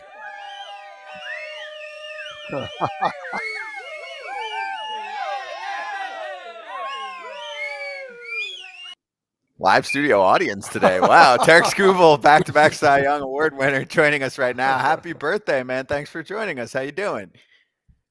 I'm doing well. Thank you. Birthdays aren't cool anymore. They're not really cool, especially in this sport. You don't want to get older. Not true. Not true. Only when you're like 30, 40, 50. Now, when you hit the 30 range, the zeros are what counts, in my opinion. You like the zeros? I don't want the zeros, but when a zero hits after 20s, when it hits 30, then after that until it hits another zero. Like, I just turned. I didn't turn. I turned 39 last year. It's like 39. Who cares about 39? Well, that you're talking to 29 right here. Yeah. But okay. Any plans? No, I feel like I've been doing a lot recently, so probably just gonna make dinner at home. I think my wife will make some tacos or something like that, and maybe open a bottle of wine. That's it. Ooh, is that your go-to? Does she ask you? Does it feel like wives like they pretty much do so much for you during the season that when it's the off season, it's like, all right, bro, like relax. Like we're going to go out. Like, did she ask you what you want for your birthday? She did. And I kind of gave her like, hey, I'm kind of tired. Let's just hang out at home and get in bed early. You know, I feel like I've been traveling and doing stuff, and let's just hang out, make dinner at home, and do it that way. Well, Is it tiring? how hard? Oh, go ahead, Kratz. No. Is it tiring? Like you're the Cy Young. You won the Cy Young again, obviously. Congratulations. But is it tiring? Because I heard Ryan Howard talked about it. Ryan Howard won the MVP, and he goes, dude, you get invited to every Tom, Dick, and Harry's like event, like, hey, come on, come and speak here. And then you still got the regular ones. You still got, when you're going to see you at the BBWA. We still got, you were just at the MLB Awards. Does it get tiring? Or now that it's your second year, you're like, I know which ones to do and which ones not to? Yeah, I think what happened was, you go to Vegas, you win the Cy Young Wednesday and go out to eat and more extracurricular stuff, right? And you wake up the next day in kind of tough shape, and then you have the MLB Awards show, and then you go out after that and enjoy that night. And then one of my buddies' bachelor party was back in Scottsdale Friday and Saturday. So it was like 4 days of a lot of fun, but at the same time, you kind of pay for it on the back end, especially like that Monday that came around. I was hurt, and then I went up to Portland to do some stuff with Nike and just got back yesterday, and I'm like, hey, I'm good for a little bit. It just so happens to be my birthday today, but it's like I've done enough celebrating the last week to where I don't need to celebrate a birthday. Hey, let me ask you this out in Shadow Creek, bro. How cool was that first off? And how did you hit him second off, man? Because I struggled. I did good on one, front nine did bad on back. I was back and forth with it. You couldn't use your driver. That's my problem. Yeah, that course is beautiful. Like it's the nicest. I don't know if golf gets much nicer than that course, right? Like, Agree. I'm sure there can be some like elevated tee boxes to make it maybe look, more beautiful. But in terms of just nice golf, like that course has got to be up there or hold its own with every other course in the world. Like that's just my opinion on it. But it's tight and it's kind of target golf and the greens are quick. So if you spray it like I do, it's not very conducive to my style of play. Me too. Hey, Tarik, I want to ask you about the Cy Young Awards. So leading up to the announcement, did you kind of feel like you had it in the bag, or genuinely, did you feel like, all right, I looked at the other numbers, the other colleagues in the sport that had great years, but I feel like I've got this? Or were you really sitting there like, I don't know? Yeah, I think, I knew I had a good year, obviously. Crochet had a hell of a year too. That's kind of who I thought the race was between was us two. And you can make an argument either way. So it's not like I knew I had it in the bag, but I kind of figured I was going to win. When the regular season ended, I was like, okay, I think I just accomplished my second Cy Young award. But Crochet, he had a hell of a season. What he was able to accomplish in Boston, in Fenway, they just traded for him, extended him, kind of made him the face of that rotation and kind of the face of the team too. What he was able to do is nothing short of very impressive. And he's going to, we'll be having this battle, I think, for the next however many years we're doing it and on the field. So he's a great player. He's got some of my favorite stuff. I bet he has the best stuff in the big leagues, just pure stuff side. But he's a great player. That was actually what I was going to ask you, because big league players, now it's never at your level, but we're always looking at other big league players like, man, I wish I could, have that swing path.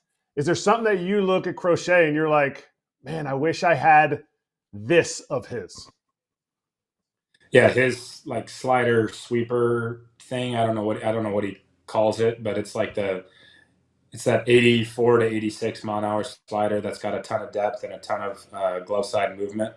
That'd be the easiest pitch for me to add into my arsenal. I don't have a pitch that does that, and my slider's hard. It's anywhere from 90 to 92. If I had a breaking ball at 84 to 86, lefties, I think, that with that weapon to lefties, you can't even put a lefty in the lineup against Crochet. You really can't with the way he throws a fastball and a slider.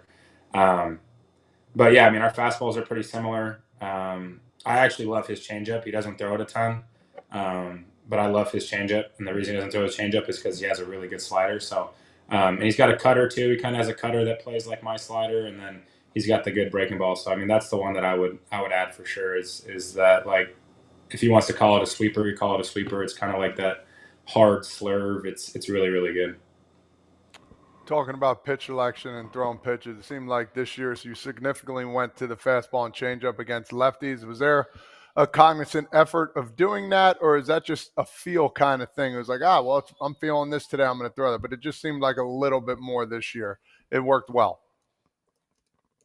Yeah, I think, in years past, there's always stuff you look at end of seasons and stuff you want to, get better at. And for me, striking out lefties, it's going to sound weird, but I don't strike out lefties at the same rate I strike out righties. Like, I punch out righties more, and that's because I throw my changeup more to righties. So I sat down with the team, our pitching coach, catchers and stuff, and develop a plan to get lefties to punch out when I need them to, because they weren't slugging and there wasn't a ton of damage, but there's a lot of ground balls, and in certain situations you can't have a ground ball. With a runner at third base and less than 2 outs, you have to be able to strike guys out. So as easy as it is to go sinker slider to lefties and just kind of get to the next hitter, there's certain scenarios where Bellinger's in the box and he's a guy that doesn't punch against lefties, but I got to figure out how to punch Belly with a runner on third, and that was kind of upping four seam and changeup usage. I think that's what I get missed to righties, and that's what I get missed to lefties. But it's hard not to fall in love with sinker slider when there's no damage and all they do is hit it into the ground. So like the worst thing that can happen is a single or maybe a down the line double or something like that. But you do need to be able to punch out left-handed bats, and that's kind of where the uptick in changeup usage was I'm comfortable throwing it to lefties. And they miss it, and it kind of plays up. So that's why I kind of leaned on that pitch a little more this year. I have so many questions for you. Watching your games in the playoffs, like different stuff from the playoffs, like I haven't seen anybody on the losing team that's dominated as much as you have. I'm not saying that in any other way than a compliment. Like, when your team wins the World Series, it will be because you and your team have won the whole way, because you just have carried the Tigers the last 2 years. So I want to congratulate you for that, but I want to go directly to Game 5. Tell me if I'm wrong, but I think you went 6 innings with 13 punchies and gave up 1 run? Yeah, 1. Was it tough to sit there then for 9 more innings and watch this team? Were you trying to move your shoulder around like, I can give you guys another inning? Like do you go back and do you think, not second guessing, but do you think, man, if I had 10 strikeouts but gone 8 innings, would that have helped?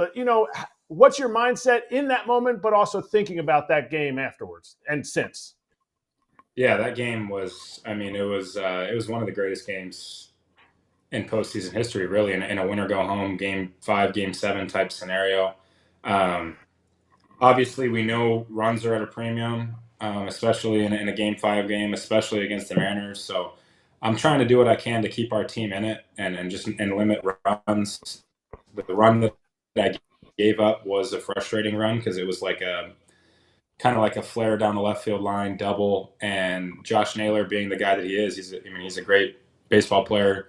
He knows it's loud, steals third, and the next one's F8, and we're down 1-0 in the 4th inning or so. So I'm just trying to keep the game where it's at. And however I get outs, I get outs. Obviously the strikeout was, my stuff was good that day. So the pitch count's going to get up, kind of regardless of what I was trying to do.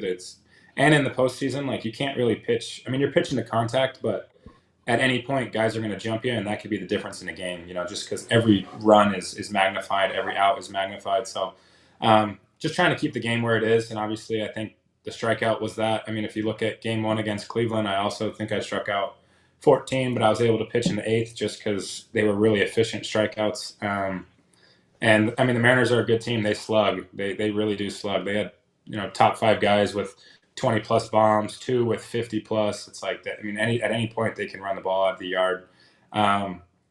So just knowing the lineup, knowing the game, knowing the situation, knowing runs are at a premium, you just try to grind as best you can, and every out, it's even more draining than a regular season out. One out in the postseason feels like an inning in the regular season, just based on how meaningful all the game is. But yeah, I mean, later into that game, it's like the 11th inning. I'd kind of come down from the adrenaline and stuff, and I'm in the dugout, and I'm like, I wonder if they'd let me re-enter this game, or if there's some rule changes that we could to use, just because it's been like, I mean, this game was so long. There's 2 7th inning stretches during the game. It was a ton of fun. Obviously, we come out on the wrong side of it, but just watching that game and living that game, it was almost worse. It was worse just watching it than playing in it, just because you have no say or any control of what's going on out there. All right, because you brought that up, I'm going to jump ahead to my other question and get back to the Guardians question. My question is, did you watch the World Series? Yeah.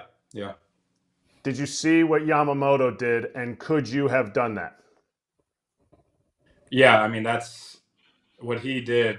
I mean, not only like just throwing back-to-back days, but also the performance the performance and the outings that he strung together were incredible all postseason long. Without that guy, they don't win the World Series. And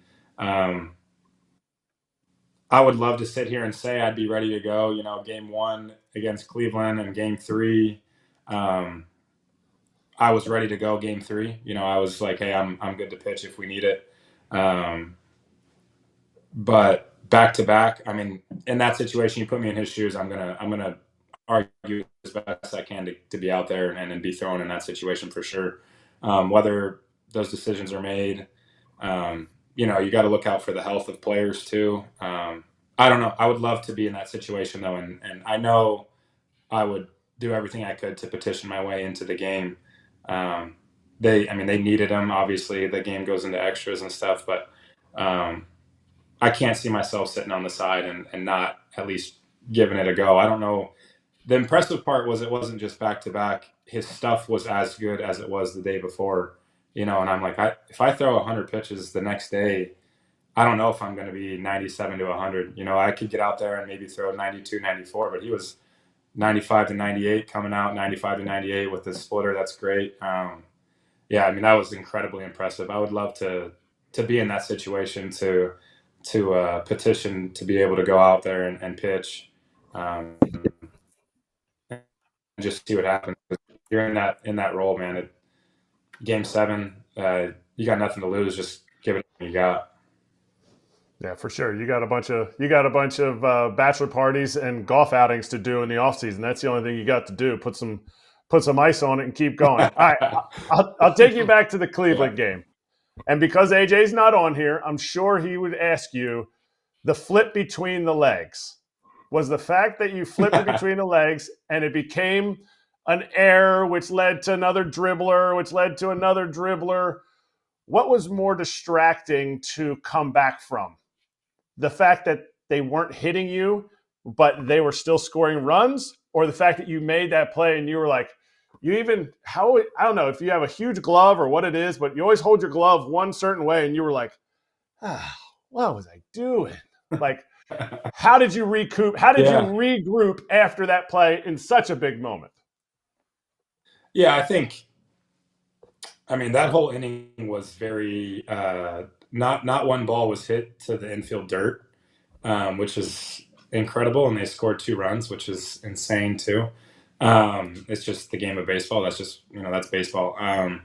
But I mean, that play, you're just trying to get an out, any way you can. And they end up throwing, I think they tried to bunt 4 times in a row, 4 at-bats in a row that inning. And obviously the Fraz situation happens that inning too. And that was probably the most, I don't know if like rattling experience, but just like you don't even feel like you're playing the game anymore. It's like you get, when you see something happen like that live, and especially when you feel responsible for it, it makes the game not as much about playing baseball, but it kind of humanizes it in a way to where it's like, hey, is this guy going to be okay, like in life, not just the game of baseball? Is he actually going to be okay?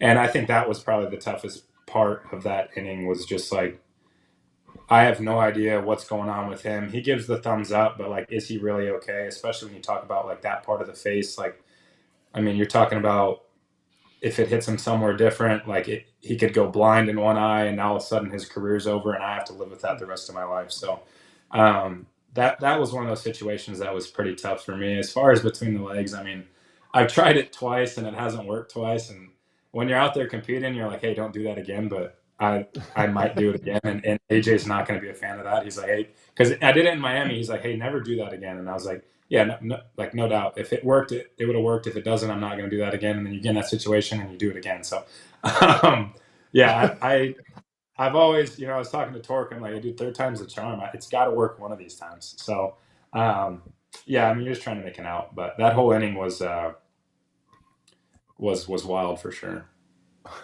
Definitely. My question to you is: you had a little interaction with a fan the other day, rocking, I think it was a white Yankee hat, if I recall. You remember that video? The guy came up to you asking you to sign it. We're showing right now. I'm curious. Yeah. As a Yankee guy, I'm curious why you just wouldn't just sign it. Isn't that something just to sign? Yeah, I don't know if I'm not signing any hat that's not a Detroit hat, or something. Right. It just so happened to be that was a Yankee hat. I'm like, dude, you got nothing else on you? You don't have a baseball? You're gonna have me sign it? It just, I don't know. It was a funny interaction too. I mean, that guy took it well. It's all fun and jokes and stuff like that. And you can see all these fans, they want you to come to their team, and you hear all these rumors and speculations going on. And it's got to be hard. You're a really good pitcher, but at the same time, every other day it seems like there's a trade talk about you going somewhere else, man. It's got to play a little bit in your mind about this whole scenario. Yeah, no doubt. I think with the way social media is, it's hard not to see things about yourself, especially when it's talking about trades and kind of all those hypotheticals. But at the end of the day, it doesn't really matter. It's not going to impact who I am day-to-day basis. It's not going to impact the way I'm going to work out or the way I'm going to throw or prepare to get my body ready to go for another season. So it's all out of my control. You see it. I think as a player, you don't really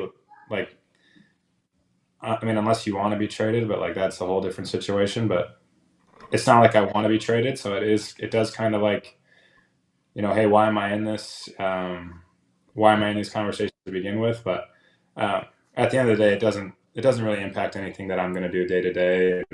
And I try to just stay off of it and not look at it. I mean, that's kind of how I've handled it at the trade deadlines in years past. And it seems to work for me. Who does it bother the most? Because I'm sure there's family that they read it, and I remember telling, and I know Todd said it, family, stay off of Twitter, stay off of the comments, all that stuff. Who has the toughest time with it? Your wife, family, and do you have to tell them, don't talk to me about it? I just saw it on Twitter. I can't even go on Twitter without, seeing anything about it. Yeah, I think my wife gets it. I think that she's pretty good about it. I think it's probably like my mom and my dad, hey, where are you going to play next year? It's like, I'm a Tiger. That's kind of how you guys will find out at the same time I find out if I'm getting actually traded. So I'm like, don't look into any of the stuff that you see. Definitely don't comment. Don't take to social media and say anything. Please don't make a story out of nothing. So it's probably my family more so than me. But my wife gets it. My wife gets it. She's, there's not a ton of fact or truth behind any of these things, especially, even contract stuff. It's I don't really know where they come up with these numbers or that narrative. They create these narratives. It's part of the media job, though. I get it. I get it. But if you're, in my circle, that's kind of how we handle things or how I'm going to handle things. Hey, it's content, and the next thing that pops up, it runs wild. People love to follow it, and it's annoying, of course, for you to be part of it because it involves your name. But for everyone else, it's it keeps baseball at the forefront. Hey, we're on 2 hours a day. I get it. Yeah, no, I get it. That's what I'm saying. It's the media's job to create narratives and to create content for baseball. I get it. I'm not gonna sit here and complain, but it's just not there's not a ton.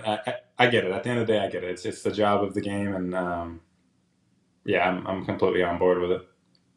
All right, so let me ask you a question about another pitcher in the Bigs who actually just got traded, because I did bring up your name the other day. It's not like the very beginning of your career was perfection. We've gone over that, right? You weren't a top draft pick. You dealt with some injuries earlier in your career. Now, look at you. So we've been backing up a guy like Grayson Rodriguez, who gets traded from the Orioles. He's 26 years old. You've seen him pitch in his stuff. We haven't seen him a ton yet, right? He's given us 2 seasons, like 120-ish innings each, and then he missed this past season. We have him on the show tomorrow. He's got a big personality too. What would your advice be to someone like that? And also for fans to understand, how it can sometimes take some time to figure out things and also just figure out your body for someone like Grayson, who said he'd been dealing with, I think it was some type of debridement or chips or something. He just got cleaned up and it had been a problem for 3-4 years. Yeah, I mean, I think his stuff is definitely, it's as good as it gets in this game, right? There's not, it's 96 to 100. It's a good changeup. It's a good slider. I think he's got a bigger breaking ball too. He might even have 2 different versions of the heater. But my advice is just figure out a routine for him that works to keep him on the field, and that's what changed my career was, I had a rough start to my career. I pitched, I was healthy, until 2022. I pitched, but I just wasn't really, my routine wasn't really me, I guess. I felt like I was a little too run down on every day I pitched, or I was probably worried about a lot of the wrong things, or, I might have worked too hard, to where your body's kind of always in the red. You never feel ready to go, or you feel tired earlier into games than you should be. So that's something that when I got hurt, came back, rehab, my routine, I kind of changed a lot of things and changed when I work out, changed, how I throwing programs, all that stuff, plyo ball stuff, and, tinkered with things through that process of those 11 months were huge for me, and established a really good routine. And now that I've been on the field the last 2.5 years, you can argue that it's been the most productive pitcher in baseball the last 2.5 seasons coming back from injury. So I think the routine matters a ton. Figuring out your body matters a ton, and hopefully, the bone spur stuff that he's dealing with right now is a quick fix, and you can kind of hammer back your routine and get back to feeling normal and healthy. And when he's healthy and pitching, I think his stuff is plenty fine. So, he's going to be a good pitcher in this game, when he's on the field. And I think that's what matters. At least that would be my advice, is figure out what works for you, treatment wise, routine wise, nutrition wise, and just play the game. Because when you're out there on the mound, the stuff is as good as it gets in the big leagues. I'm with you. Yeah, good stuff, man. Well, good catching up. We appreciate it. Congrats again. Happy birthday. Congrats on back-to-back Cy Young Awards. Enjoy a little downtime and rest in the holidays and the whole deal. And then, we'll catch you in January at the awards. Yes, sir. I appreciate you guys. Thank you. That's Tarik Skubal with us. Take a nap. Exactly. He's had a busy little few weeks here.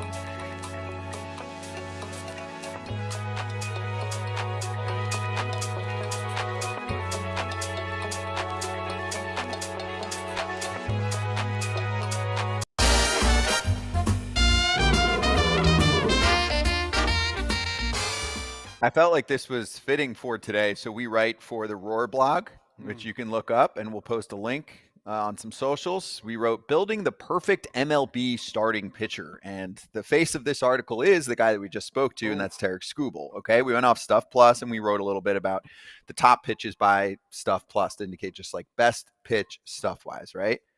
Tarik Skubal, best fastball. Tarik Skubal, best changeup. So you got those two right off the jump. Okay. Best sweeper. Garrett Crochet. For sure. Or slider, whatever. Which he just said. He did. Best curveball by Stuff Plus was Framber Valdez. And best location plus, hitting his spots. I don't know if you guys saw down on the sheet already. You'll love Christopher this. Sanchez? Jesus Luzardo was on there. Really? Yeah.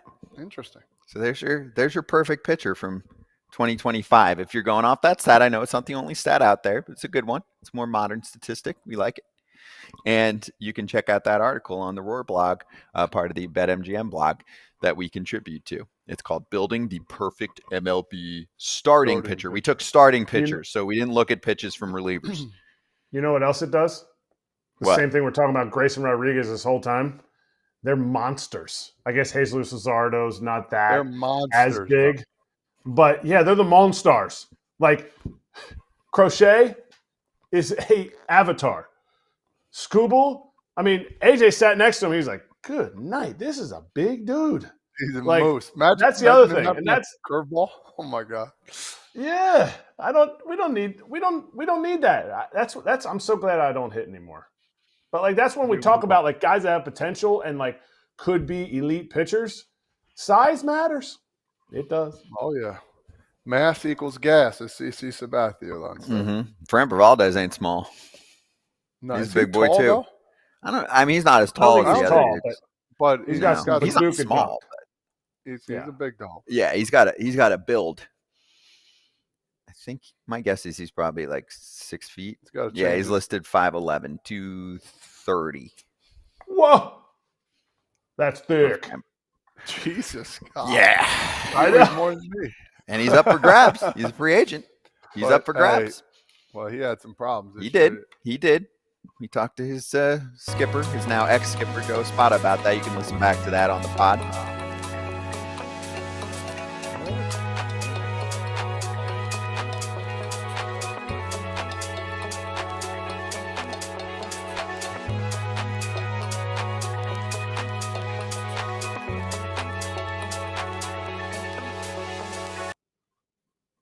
All right, we're back just for a quick 2 minutes here. We're going to talk to Ken Rosenthal tomorrow about his notes because he did a follow-up on the Angels-Orioles trade, which got a lot of attention this week. He said that the Orioles still are in play for Kyle Tucker and that they're going to be very aggressive. And he basically is hearing that they're going to be desperation aggressive, especially early on, coming off the season that they were coming off of. So that's a little teaser. I'm going to read you something because I've just been battling online all morning with fans. So there was one I was battling with, and he's just saying how I'm like too hard on them and blah, blah, blah. But I told him how I did this last year, and we were right. And in the past, though, we were nicer to them. And it's like, I don't even know where to start with this. They've been over 500 3 of the past 4 years, winning 100 games in 23, 90 games in 24, talking about some of the players they've produced, and then just went through the injuries they dealt with this past season. I'm not going to have time to go through the whole thing, but here's the simple question for you guys. If you're an Orioles fan right now, shouldn't you be pissed off? You haven't won a playoff game during this winning window, and then you're coming off a last place finish. Shouldn't you be mad? You know what I've been saying. I know you were on this too. I'm just confused for some of the O's fans. Like, you should be pissed. You should demand more. Your team tanked for several years. They should have been playing in more playoffs. They should have been. They had a team. They just I don't know. How many playoff wins during this run? Which it's not going to last necessarily that much longer. Their best player, Gunnar Henderson, is probably going to go to free agency in a couple of years. Kratzy, they had all these prospects, right, bud? They didn't do anything with them. They didn't really do anything with them, man. And I said, trade those guys while they are prospects now. In my opinion, they didn't do much with them. They didn't do anything. You know, they had like, these 8 to 10 guys. They're going to be unbelievable. Listen, and there's some that are good. Don't get me wrong, but nobody's talking about them anymore, right? No, Todd, you buffoon.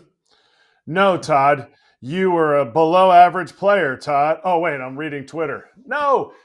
Yes, they should be pissed, but they shouldn't be pissed at me. They shouldn't be pissed at Jack, who we had on the show. They shouldn't be pissed at him. They should be pissed at Mike Elias. That's it. Jason was the name. Jason. Daggone it. What a word.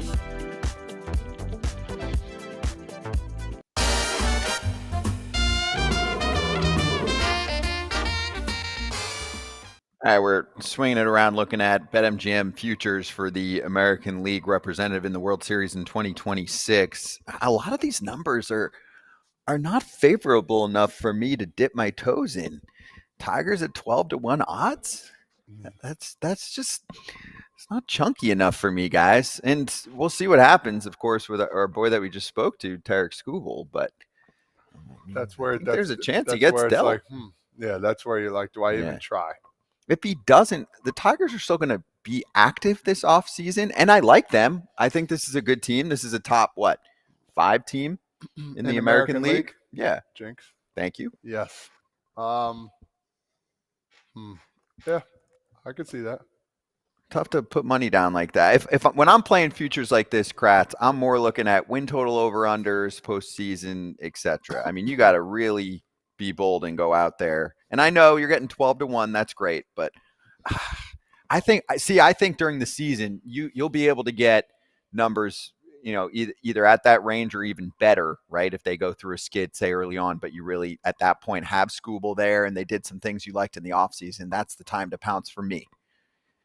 For sure. I don't like this number, especially when you sit there in the AL Central where the Guardians essentially came out of nowhere and ended up winning the AL Central. Like, if I'm looking for value, which I'm looking for, if I'm going to be putting anything on futures just in the AL Central, like, give me some of that Royals cash. Like, to me, 12-1 is not enough right now for me, for the Tigers, who have been to the playoffs and really have been one pitcher away in the last 2 years from making a deeper run. But, I think that value, because the Royals are still trying to win, and I think you could probably get them at like I'm not even going to say a number because I'll probably be wrong, but much, much bigger number, talking like 25-1 or something. Exactly what I was thinking. I bet they're in that range. Yeah. Hey, BetMGM players, get yourself a no-sweat token to apply to any bet on pro football. It is Thursday Night Football. To use that token, add a bet on a pro football event to your bet slip, activate the token, get a bonus bet or bonus bets if the bet that was made with the token loses. Gambling problem or concern, call 1-800-GAMBLER. Coming back for just a quickie slap hands. We'll just have Kratz Hatz. And then for the YouTube crowd, we'll extend for a few minutes to look at the non-tender candidates.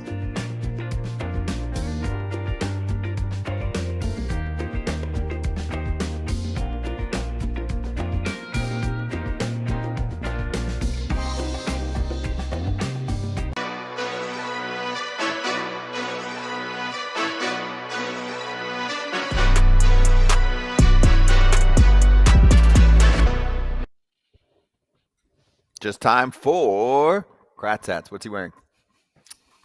It's like I think Tigers. It's like a lightish orange.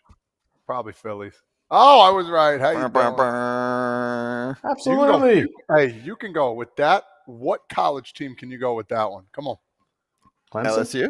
Come on. It's orange. Come on, baby. Come on. Last chance. What'd you say, Crab? Clemson. No. Come on. Think not a Tiger? Not orange? Princeton, come on. Oh, man. Princeton. Oh, man. Sorry, my bad. I don't even think about them. I know. Come on, Scott. I'm such a Rutgers guy. I just can't get my mind off the Scarlet Knights. All right, here we are. We're back. We got a few extra minutes. Then we'll throw you to Dodgers territory, firing up with that show at 3 o'clock, okay?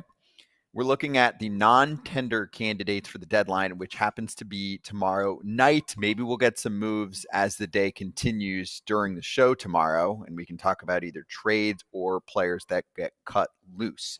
One name that could be cut loose, Jonah Heim. MLB trade rumors has him at about $6 million, and his defense and offense has declined the last couple years. Yep. It's not big money, but it's been talked about. I have no idea why. I don't know where his decline came from. You're talking about an all-star, gold glover, and they brought Higgy in, and Kyle Higashioka ended up getting a lot more time than him. And it's really – I feel like it's like the Eli Manning theory. Like, Eli looks like he's like, oh, he's not even into it, and then he wins 2 World Series. Jonah Heim's like – body language has always been the same, very calm, very controlled. And when he was swinging it from both sides of the plate, that was a guy. And there's been kind of a steep decline really the last season and a half, season and 3/4 for him. So $6 million, they feel like it's too much, but he's a big league catcher. He'll latch on somewhere. I'll give you a couple other names. I think it's almost a lock that the Royals won't hold on to Jonathan India just because he's probably going to make $7-8 million. So now we can say that trade was a win for the Reds to get yourself a starter, a mid-range to back-end starter in Brady Singer to eat up innings and pitch decently in Cincinnati. India just didn't work out for the team, was sub 100. What was he at? 89 OPS plus this year. The defense and base running is not standout there. So he just had a pretty rough year, and Kansas City is not going to keep a player at that number. And I see these guys, these older guys, man, it gets harder and harder as you're getting older. It's crazy. How old do you think he is? 32.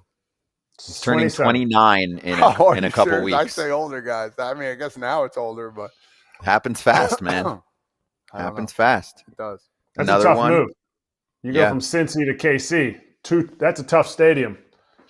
And India is about grinding it out. And as soon as he didn't do well and the team was kind of not as good, he started losing some playing time and consistent at bats. One more name, and this plays to what you guys were talking about with holding on to everybody, but Ryan Mountcastle will probably get cut loose from the Orioles. He was a 0.1 wins above replacement player this year, 83 OPS plus, 286 on base. I mean, I don't think they're paying him $7-8 million, which is his approximate number. So he'll get cut. He'll get picked up by another team for a few $1 million. And then remember the one year he had to deal with what they call it, Mount Baltimore. And then they adjusted a little bit. But still, Mountcastle didn't turn into what they thought he would be. I remember, well, I know we don't have much time. Yeah. The guy, there was a card show going on. And the guy flipped over. He had the Orioles flipped over like a 1-on-1 signed Mountcastle. And somebody told him, I'd buy that off you for $20,000 right now. And the guy said no. So that guy, hopefully I'm not going down that road, but we'll see. And hey, listen, it's his collection, but that was when he was mashing. Right. And he was a young buck coming up. It was probably a Bowman Chrome or something like that signed. It was a nasty looking card, meaning good. It was a really good looking card. Damn. Hey, things change quickly. So we'll go over some of that stuff tomorrow. Good show tomorrow, by the way, for a Friday. We got Ken Rosenthal, Grayson Rodriguez just traded over to the Angels, and Andrew Marchand, who will join us to talk about all of the MLB content deals that were just signed and sealed. See you then.